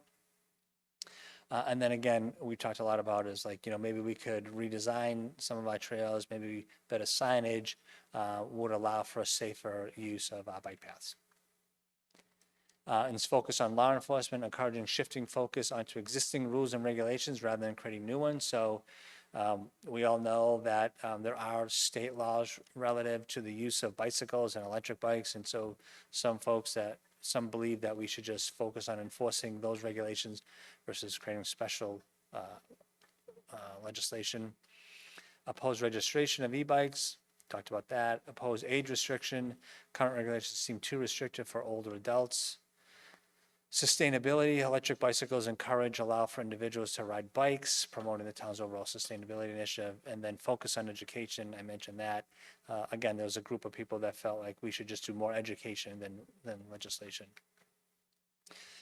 So what Jade and Casey did, again, after pouring through all the data, they just tried to highlight some of the statements that were made. So we just focused on the quantitative data a minute ago. Let's focus on some qualitative data now. So this is just some quotes of folks, what they either said or they'd written in. Relative to age and accessibility. So again, 46% had a concern here. The proposal as written will have a negative effect on the health and quality of life of many elderly residents. Will no longer be able to go for a bike ride with young kids in their family or their spouses. Second, for the first time in 30 years, my daughter is finally able to participate in a family bike rides because of the invention of the electric pedal assist bikes. She has muscular dystrophy and cannot ride a standard bike due to muscle weakness. A blanket ban on bike paths of all electric bikes would prevent people like her from participating. General safety comments. Again, 39% of the folks were concerned here. The town of Plymouth is sorely lacking safe bike lanes on almost all of our roads for residents. Number two, we have really young residents zipping around our neighborhood without much regard for pedestrians or cars, nor any kind of speed limit, some without helmets and some trespassing on private roads. They're nice kids, but we all worry for their safety. So I guess that was kind of the genesis of this conversation that started back in May. Too restrictive regulations, 39% believe they're too restrictive. First quote, please write the rules to speak to the problem, which is non-speed limited, non-pedaled bikes ridden in a manner that endangers the public and operators. Number two, as written, the policy treats all e-bikes the same, but Class 1 e-bikes are fundamentally different from Class 2 and Class 3 models. Class 1 bikes are pedal assist only, require full human input and behave much more like traditional bicycles than motorized vehicles. Opposing bikes, opposing the removing of e-bikes from bike paths. 3 comments here. I'm a 72-year-old of necessity. Out of necessity, I ride on bike paths for the most part because trying to ride in the streets is taking my life into my hands. Number 2, I realize I'm not going to be riding on the roads in Plymouth. There are no shoulders. It's too dangerous to ride on the public roads in Plymouth, so that's why I'm out riding around the bogs or on the trails. Number 3, until recently, e-bikers were attentive and courteous. I would not like to see trails off limits to e-bikers. The police bike team does a great job. Having a stronger presence on the trails could cause errant riders to be more respectful. Number 4, part of the current tension comes from the fact that the rail trail is incomplete from design standpoint. There is no center line, no lane guidance, and no signage. On a properly marked rail trail, everyone keeps right, and cyclists overtake by briefly shifting to the left. Focus on law enforcement. Riders must follow general traffic laws and safety guidelines, such as obeying speed limits, stopping at red lights, yielding to pedestrians, and using lights and reflectors. Those that oppose registration of e-bikes said, I do not see that registration of e-bikes will be worthwhile. This will entail a substantial cost to the town to administer with little benefit in return. The vast majority of e-bike riders will not bother to register, and I don't believe the enforcement of e-bike regulation is a worthwhile activity of town police. Those that oppose age restrictions said, I urge the select board to amend the proposal to remove or lower the 16.5 age restriction. There are other options that we could consider. We can ask teens to partake in a bike safety course, which I know Plymouth Police has done before in the past. We can ask parents to sign off on teen e-bike registration, and we can be explicitly clear what happens for poor consequences on the e-bike. Sustainability, almost wrapping up here. 6 people focus here. One commenter said, our climate action plan prioritizes expanding biking infrastructure and encouraging modal shifts from car travel to move sustainable options like e-bikes. Imposing additional costs and administrative steps for e-bike owners seems at odds with these objectives. And then last, focus on education. One person said, education is another overlooked tool. Years ago, local police rewarded kids who wore helmets, a small effort that made a big impact. And then lastly, this is an opportunity to provide road safety and certification and defense training. So I know I went through those slides quickly. There's a lot of information, but again, that's what we were able to glean from both the written and public testimony. Happy to answer any questions to the board. Just as a reminder, assuming the board wants to move forward with special legislation, the warrant closes tomorrow, so a final draft would be submitted as part of the warrant. That article would be reviewed under the typical warrant article review process, would go to FinCom for their article review process, and then ultimately will make its way to town meeting. Assuming they approve it, it would then be submitted to the state legislature for final approval. Thank you. Questions or comments from the board? Ms. Iaquinto? First of all, thank you to everyone who participated in this process. I think it was an excellent example of, understanding an issue, hearing a concern from a resident, doing our homework, doing our research. Attorney McKay took the lead in coming up with the draft for us based on conversations that she had with our state delegation through the research that she did. So we had a good, solid working draft. We brought it to the public, the people that were going to be impacted by this change, and we got their feedback, and I thought it was great constructive feedback. What isn't reflected here is the hundreds and hundreds of comments that we also got on Facebook about this, both in favor and against it. But I think that the intent of this was never to discourage responsible cycling, e-bike riding. It was just the opposite. It was to improve the public safety for everyone, for walkers, for drivers, for traditional cyclists, and for responsible e-bike riders. So that was the original intent. But based on the feedback that we got, and my own research, I visited a number of bike shops in the area. I've ridden a number of e-bikes myself, and I can tell you that 20 miles an hour is pretty fast, despite what people say. It is a motorized bicycle, in my opinion. Although the Class 1 bikes do require human effort, I do understand that. But I do have some suggestions that I would like my colleagues to consider, some revisions to what we have here as our current draft regulations. So I'm just going to go through those now, if that's okay with everybody. Is that right? Okay. So the first one that we have here is, the first category that we have here is the registration. I would recommend that we eliminate the need for registration from our regulations. I actually don't see the benefit of it. I don't know what we would gain from requiring people who already have e-bikes to come out and register them, or to have new e-bike purchasers register their bikes. So that would be one thing that I would suggest that we could get rid of. And I think that a lot of the feedback we got suggests that that would be an administrative burden for people, and could be a deterrent for some people to choose to purchase an e-bike. So that brings us to the age limit. Right now, our regulations say that no one under the age of 16 and a half shall be permitted to operate an e-bike. I really agree with that, and I would like to see that kept into our regulations. I think that Commissioner Brady, in your presentation when we first started down this path, you had cited some really interesting statistics from the American Pediatric Association that suggested that no one under the age of 16 and a half really should be on these vehicles. So I would support that. Helmets should, of course, be required. There was also a big debate about where e-bikes should be permitted. And I do think that we should consider allowing them on our paved bike paths and trails. As long as we couple that with education, with signage, with a speed limit, and really help people understand, the rules of the road while they're riding on these paths. Helmets should be worn at all times. I agree with that.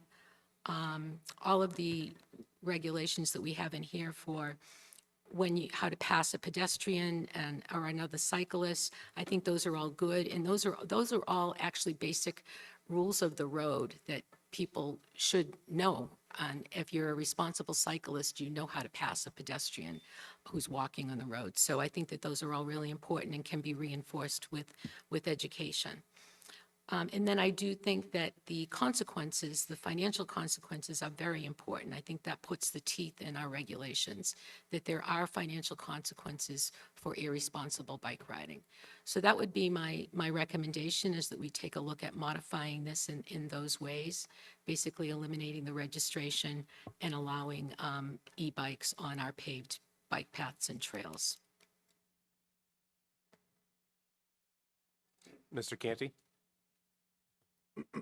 So I think that those modifications, based on the public feedback that we got, would address many of the concerns. I don't think that addressing all the concerns is possible or necessarily desirable. I do think, because I think there's always going to be people that don't want you to change something if you're changing it. And unfortunately, we wouldn't need to do anything if it wasn't a situation where certain people are driving them irresponsibly, certain people are giving them to individuals that are not of an age to ride them responsibly as well. And that's a parenting problem, which we unfortunately will not be able to fix with a bylaw. But I think that by making the modifications that you're suggesting, you're limiting the impact of the bylaw to target and affect only those that use e-bikes irresponsibly. And you're not penalizing responsible bike users. You're allowing people to enjoy bike paths using their preferred mobility option. And I do think it would be confusing to people why they couldn't bring their e-bike to the bike path. So I think that it addresses that issue as well. So, and I agree that the registration would have limited impact, because I think if you're pulled over and given a ticket for an e-bike violation, there's other ways that the police can track the violation as it relates to you, not to your bike. And so I think that those modifications would go a long way in making this more effective and having it only impact those that require regulation based on how they're conducting themselves in the community and other communities where we've seen, unfortunately, some tragic outcomes. So I would be in support of making those modifications to the legislation. Mr. Cohen? Yes, modifications will go a long way. But at this, with the way that, we look at articles going to Springtown meeting, there's a process. I think it's, my experience in going through that process with the different committees that oversee this process, you really want to cross all your T's and dot your I's. I feel like, Deb, you've made major steps in the right direction. We've got to continue this discussion. I think that we received some interesting feedback at our meetings. We did have 41 people, but I think that maybe we should gain more. I have reservations about going to Springtown meeting with this article, rather than being rushed right now to make the modifications that Kevin indicated. I think that it would be, in my experience, sending articles to town meeting, you want to cross those T's, you want to dot those I's. There's major accomplishments made by yourself and staff and others. We're heading in the right direction, but I would just like to make sure that I'm not voting on something where something gets by me. The schedule is tight right now, and there's been quite a bit of feedback, and I would like to see if we can accommodate that and maybe think about this at a future town meeting. So I am completely confident that what I'm voting on is what we are talking about.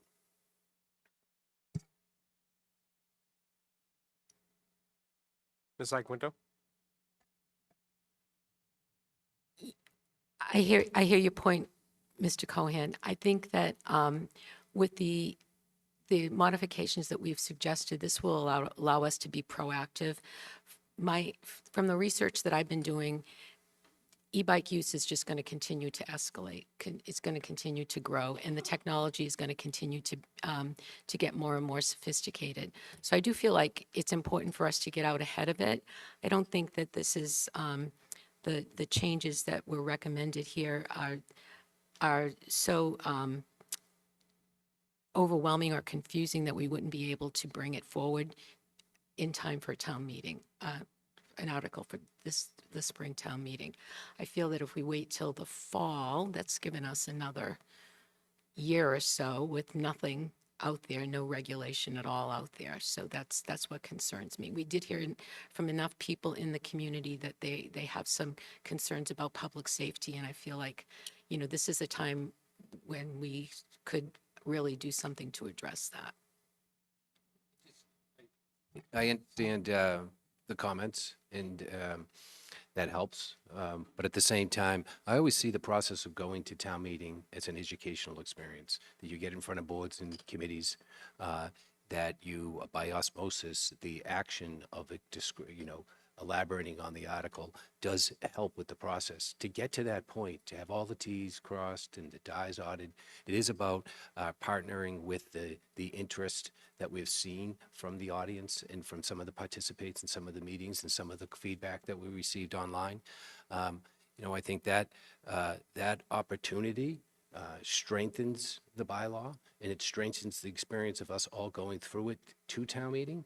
I understand time is of the essence. This technology is coming out. It's rapidly. We're talking about safety. We want to be assured that what we are doing will achieve that goal. I know you can always go back and modify a bylaw and address it and add to it. That's another component of it. But I think that the first go of it, we should really, extend a further line of communication with the residents and the interested parties and the stakeholders about strengthening the bylaw through that process, rather than, the town warrant is closing on Friday or Thursday, the 17th, right? Wednesday, tomorrow. So it's very tight. So that's what that's what I fall back on, that I feel like I don't want to rush an article to town meeting, especially with the enormous amount of work that's gone in so far, and there are things that we should look at. So I'd again feel that we might consider another town meeting for this article. Mr. Canty? This board has spent more time on this article than I've ever seen any board spend on any town meeting article in the 12 years that I've been involved in this community. So I don't think we're rushing to town meeting. I think what we're doing, and I understand that there is an educational benefit to a town meeting, but it's not an educational process, it's a legislative process. And people in the community have reached out to us about their concerns about people in their neighborhood driving erratically outside of their homes, about their loved ones and their friends of their loved ones being on them and not being able to regulate that. When we have gotten multiple high-profile news stories from other communities of people, young people mainly, but others as well, being injured operating an e-bike or being injured by someone operating an e-bike. I think the proposed modifications here target the legislation to only affect people that are conducting themselves with this technology, which is emerging and growing, in a way that creates a public safety threat. And I think it is imperative upon us to take action now to address that public safety threat. The modifications that are suggested allow for them to be used as mobility devices. They eliminate many of the concerns related to the impact it would have on the climate adaptation plan. They eliminate creating a de facto penalty, as perceived by some, for registration when they're responsible bike operators. And I think that the amount of time we've spent on it, I think I could almost recite this legislation in my sleep. So I think all we're proposing is to take things out of it, which should be even easier to understand than adding things or modifying things within it. And I think because this is going to take a while to work its way through because it's special legislation, the sooner we pass it, the sooner we can enforce it against those bad actors that are creating a public safety threat. And we can leave everyone that is responsibly operating e-bikes within the community will be blissfully unaffected by this legislation.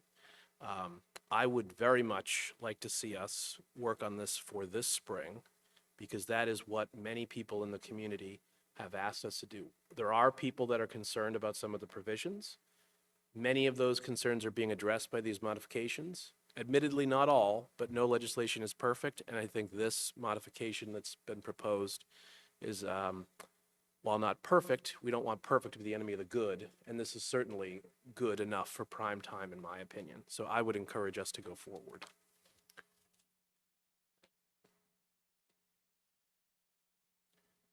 I would add to the conversation. So we do know that of those who expressed an opinion, 3 times the number of people who supported it were against it, just flat out. No recommendation for amendments, just straight up against it. We don't know how many of the 61% would be in favor with these modifications. I'm generally not in favor of over-regulating. I'm more in favor of allowing people the freedom to make their own decisions. So I have reservations about this this special legislation. that are separate from Mr. Cohan's, but I think equally important to address. I don't think the community wants this, frankly, and I don't see how I could support it because of that.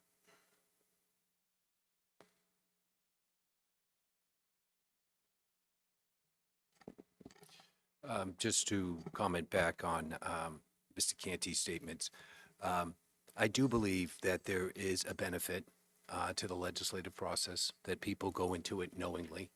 I do think that enough work has been done. There's these modifications the night before the warrant closes. That's where my comfort level diminishes.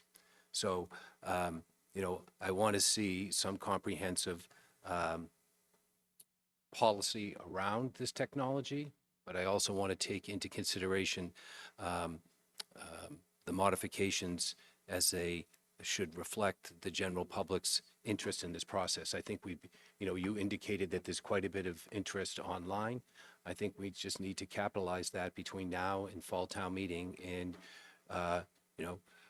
make sure all the modifications are understood completely for this board and for the people that will be reviewing the material on its way to town meeting. I think there's a great benefit to sending something to town meeting where you have done your due diligence at a level that you feel very confident that you can go out and you can support the article as it makes its way to town meeting. Further discussion? Okay, we'll move on to select board article submission discussion. Ms. Iaquinto, do you want to make a motion to submit the special legislation to the 2026 spring annual town meeting warrant? Yes, I would like to. Yes, I would like to make that motion. All right, Ms. Iaquinto makes the motion. Is there a second? Second. Mr. Canty seconds. Further discussion? Mr. Canty? So, this is the deadline for putting it on the warrant, but the warrant is not executed until the end of February. So there's a tremendous amount of time between now and that time to do some of the things that Mr. Cohan is concerned about that would still get it heard at the April town meeting.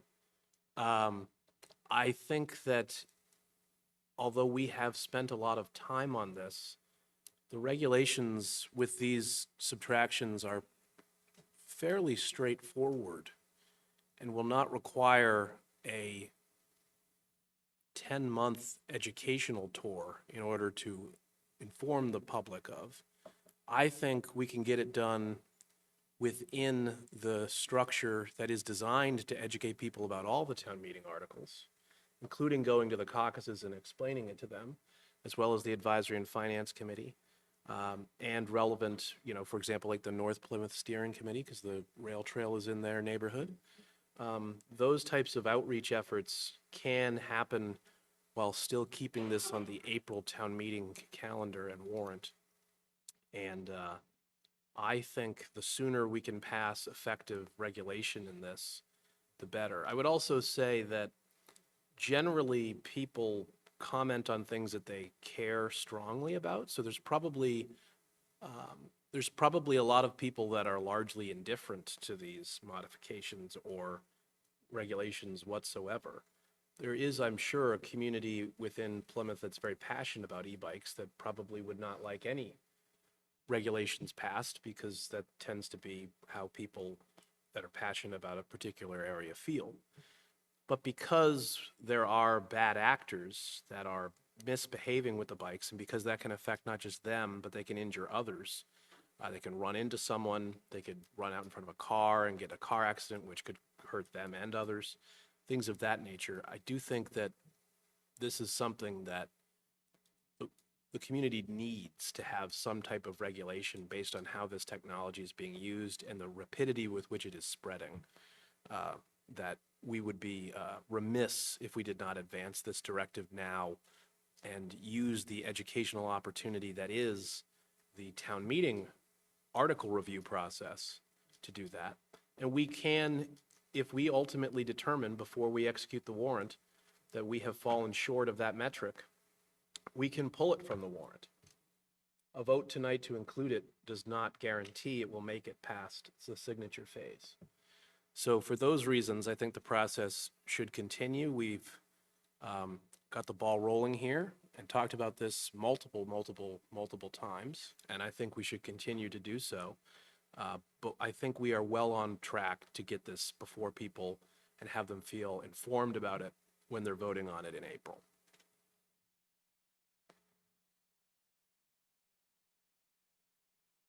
Any other discussion? Hearing and seeing none, I'll call the roll. Mr. Cohen? No. Mr. Quintel? No. Mr. Canty? Yes. Ms. Iaquinto? Yes. And myself, no. It does not get submitted to the warrant. I'd like to propose an article for the Springtown meeting. Specifically, I'd like to see the town adopt Massachusetts General Law, Chapter 39, Section 59E. This section of the general law allows for municipalities to grant employees in the service of the armed forces of the Commonwealth or a reserve component of the armed forces of the United States up to 40 days of training and drill time without loss of ordinary remuneration. Doing this would allow us to give our service members who work for the town the ability to perform their duties without having to sacrifice their regular paid time off. I think that this is in line with some of the work that I did last year to adopt the HERO Act. I think whenever we can support our armed forces here in the community, we ought to do that. I did look at how this might impact the budget, and so I spoke with the town manager. There are presently 8 members of the armed forces, either for the Commonwealth or a reserve component of the United States military. 7 of them are firefighters. One of them is the town manager himself. I will add that the town manager will probably not benefit from this for very long, as he has informed me that he recently submitted his retirement paperwork from the Air National Guard. Congratulations on that milestone in your career. So we'd really be talking about the 7 firefighters. And I just think that with a community with such a rich military history that we've discussed through, Memorial Day celebrations, through Veterans Day celebrations, we have to do what we can to support our armed forces. This would be budget neutral because the town budgets for the full salary for these service members, so there would be no impact to the budget as well. If there's willingness among my fellow board members to proceed with this, I'll develop a more fulsome presentation. But I'm happy to take any questions that you might have now. Hearing and seeing none, I'll make a motion that the board submit a proposed article that would adopt Massachusetts General Law, Chapter 33, Section 59E, as presented to the 2026 Spring Annual Town Meeting warrant. Second. I made the motion. Mr. Quintel seconds. Further discussion? Hearing and seeing none, I'll call the roll. Mr. Cohen? Yes. Mr. Quintel? Yes. Mr. Canty? Yes. Ms. Iaquinto? Yes. And myself, yes. It is unanimous. Are there any other article submissions from the board? Ms. Iaquinto? Yes, I have one that I'd like to recommend that we add to the warrant for discussion at town meeting. And this just came up through recently. I didn't have a chance to discuss it with any of my colleagues here, so we're hearing it for the first time. But it was based on my questions and conversations about the budget, and specifically about the healthcare costs and the health and how that is driving our costs. So as we heard in tonight's budget discussion, employee and retiree healthcare costs are the major driver of the town's budget, and it's going to just continue to trend upward. This isn't unique to Plymouth. It's a national challenge, as we all know, and it faces, all employers are facing it, and all of our residents are certainly feeling the pressures as well. So the specific line item I wanted to focus on here was our OPEB obligation, and that's other post-employment benefits. That's primarily covers retiree health care. It doesn't include pensions because that's addressed separately. So our OPEB costs, as Mr. Brindisi mentioned, are currently the fourth highest in the Commonwealth, behind Boston, Springfield, and Worcester. And a key reason for these costs is so high is a provision that we commonly refer to here in Plymouth as the Special Act, and that was negotiated through collective bargaining in 2003. So here's the way that works for those of you who aren't familiar with it, because I just really came to understand it recently in the last couple of days. Under current policy, active employees share healthcare costs at a 70 to 30 split. That's what you explained earlier today, right, Mr. Brindisi? However, when an employee retires, the Special Act allows their cost share to revert back to what it was at the time they were hired. So for many retirees, that means they go back to a 90-10 split, and in some cases, even a 99-1 split.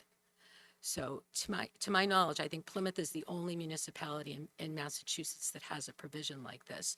It's a very generous benefit, for sure. And it has a significant and ongoing impact on our healthcare costs.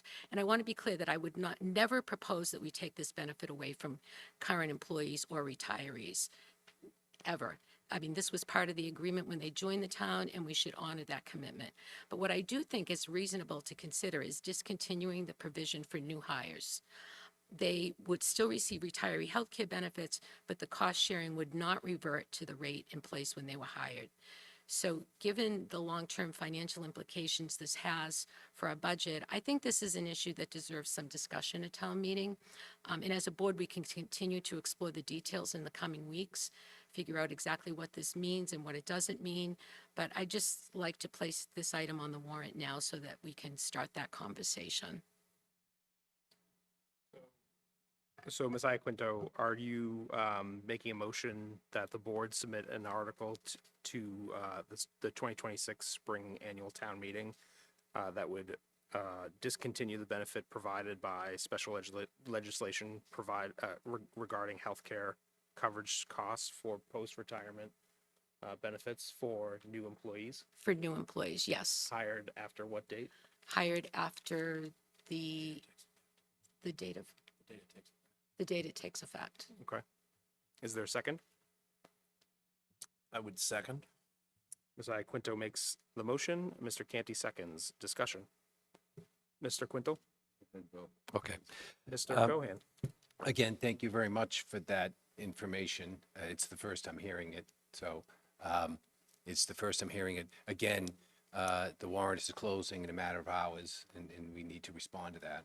And I prefer, before I vote, to put something on the warrant that I fully understand. So thank you I am aware of the Special Act, and I'm aware of the different discussions around that, but I feel like we need to get a little bit more feedback relevant to before we send an article to town meeting.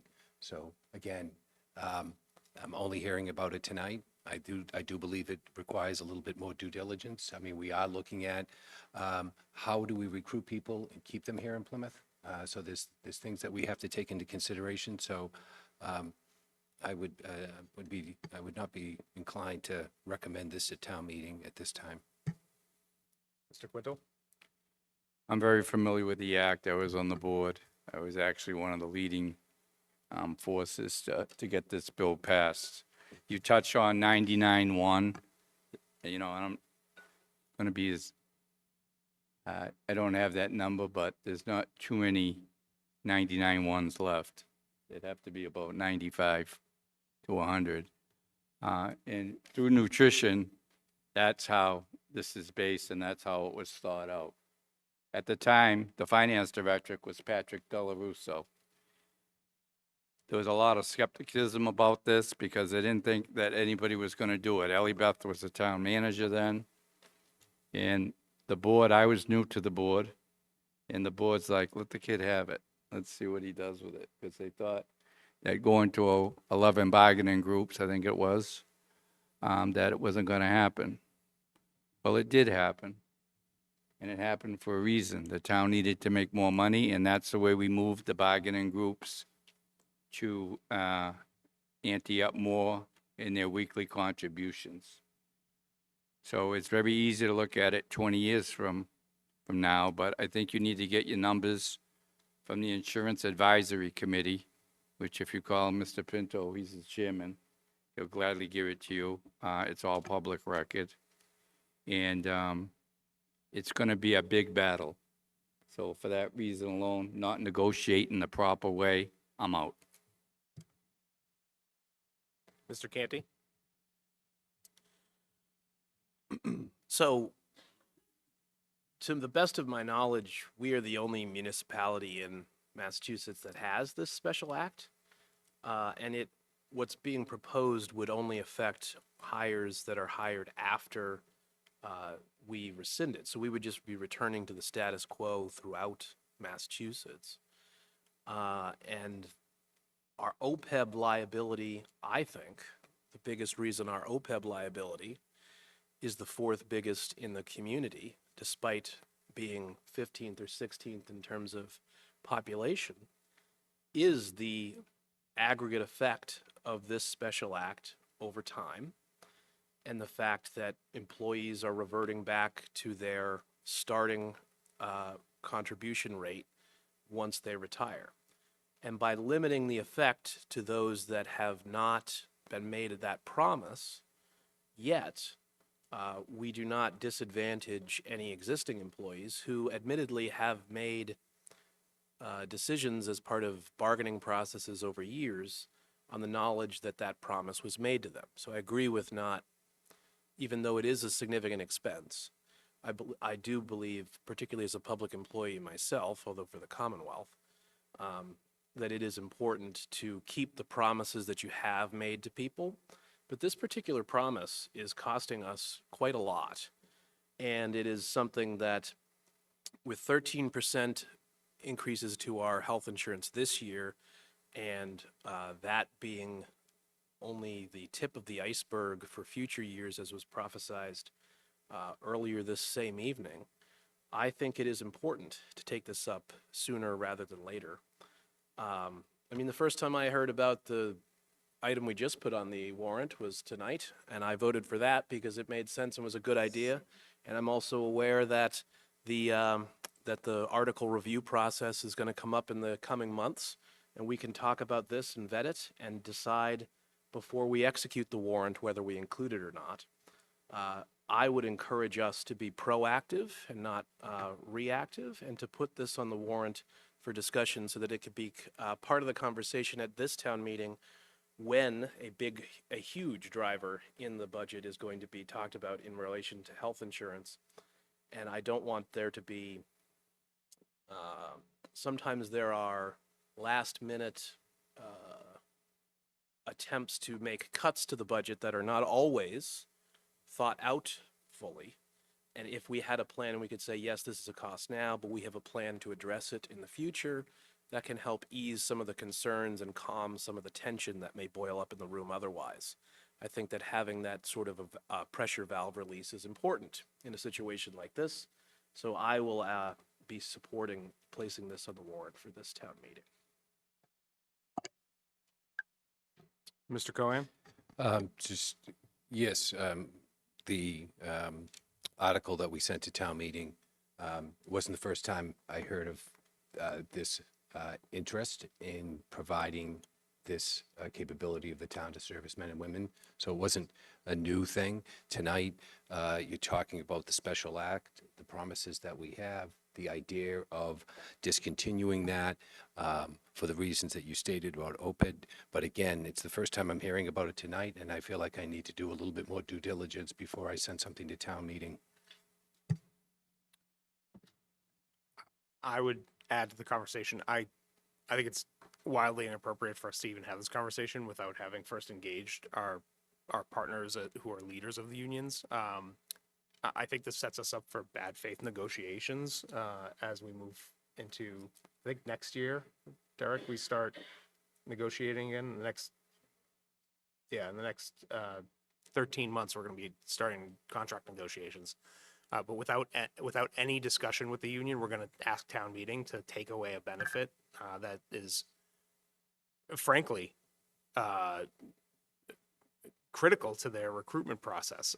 I think this is a wild misstep for this board, and I will not be supporting it. Mr. Quintel? Yeah, there's a lot more to it than doing it this way. And let me just tell you this quickly. This is definitely not the place nor the way to do this. You'll get nowhere. And I'm strictly opposed to this. Further discussion? Hearing and seeing none, I'll call the roll. Ms. Iaquinto? Yes. Mr. Canty? Yes. Mr. Quintel? No. Oh, sorry. No. Mr. Cohen? No. And myself, no. It does not pass. Other articles to submit to town meeting? Okay. We'll move on to the town manager's report.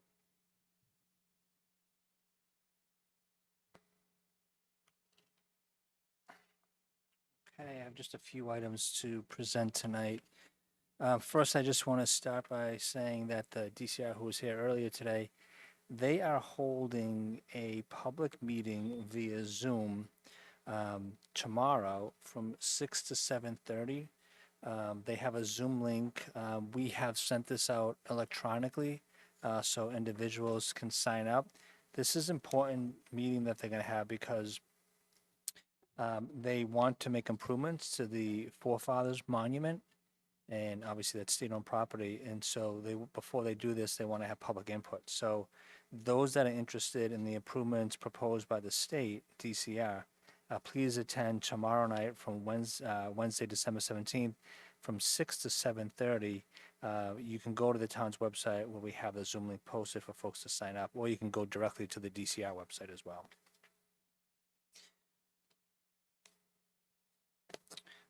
Relative to a few town updates, the Pinnacle Bog Restoration Project bids came in within budget. I'll be signing that contract in the next couple of days.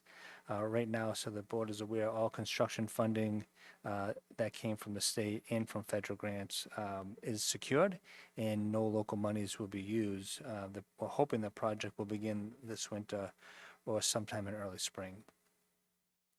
I want to recognize through the fire department, our emergency management director, Chris Horvath. He was selected and sponsored by MEMA to attend a training seminar at the National Hurricane Center in Miami this coming January. He's one of only 2 officials in Massachusetts who got selected to attend this course. So congratulations to Chris Horvath for putting his name forward and becoming our delegate. Moving on to Health and Human Services. The new CAL director, Cheryl Jones, who I think I mentioned in the past, is leading the 2026 CAL with some new energy and some new enthusiasm. The title of the 2026 theme will be Live Vibrantly and Build Connections. This theme aligns with the CAL 2026 programming. CAL also continues to receive overwhelming number of community donations during the holiday season. Veterans continue to receive an overwhelming number of grocery store gift cards, gift account donations, and veteran children and family gifts for the holidays. The Plymouth community is extremely generous, and HHS is grateful for all the donations that we're able to give out to our veterans and our families. So just an update on Burt's. So we received notice today, December 16th, that Inspection Services is working with the owner of Burt's. They have told us that the final actions are underway.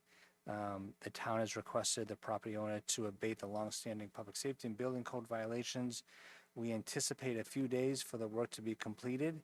And right now, the property owner is working with all relevant departments. So we received an email just, it was yesterday, from the property owner herself, not from their attorney, saying that everything was secured and they plan on tearing down the building in the next couple of days. So I know I've said this in the past, but we did receive a written notice from the property owner who said the building will be torn down the next couple of days. So I plan on going by there sometime either tomorrow or the next day to make sure that the building is in fact being torn down. So again, we'll keep the community abreast on that one as well. I just wanted to announce Michael Severa is our new Deputy Director of Planning and Development. He started yesterday. So as we all know, Lauren Lynn got promoted to the Director of Planning after the retirement of Lee Hartman, and she has chosen Michael Severa, who comes from the town of Hingham, as their town planner to work here in this community. So congratulations to Michael. The Master Planning Committee will be hosting a virtual draft plan open house on Thursday, January 8th at 6 p.m. The virtual session will feature a presentation on the draft plan, including goals and strategies for implementation, along with a Q&A session. There will also be an online survey available for public comment as well. This is relative, again, to the master plan. And I want to just, I know Deputy Chief LeBreton has just left, but he just returned. He was gone for 10 weeks. He successfully completed a 10-week leadership course at the FBI National Academy in Quantico, Virginia. So there were individuals from all over the country. I think 47 states were represented, and a number of nations were also represented. He's the first police officer in Plymouth to be selected for this course. I want to say about 15 years now. So I spoke to Deputy Chief LeBreton yesterday. He's happy to be home, but he said that the academy was the best law enforcement training he's ever received. So congratulations to Deputy Chief LeBreton for not only successfully completing the course, but being selected, I think, is even more of an honor. And I'll just end with the town clerk. The 2026 dog tags are now available at the town clerk's office, or you can go online under License a Dog, and you can register your dog for this year's dog license. So pending any questions, that's all I have. Thank you, Derek. Questions from the board? Mr. Cohen? It's good news on Burt's. I guess it's coming down. But if there's anyone in communication with the family or the demolition, out front there's a planter.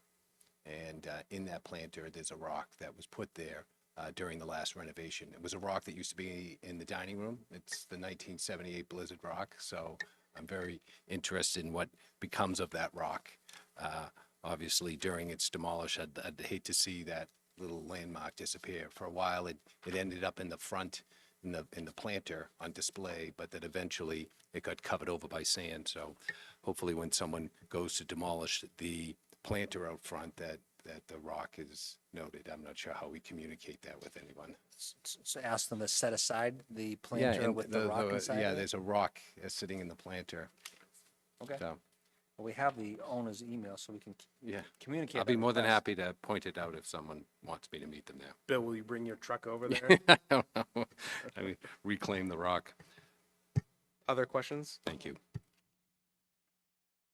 Thank you, Derek. Select Board open discussion, new business? Letters?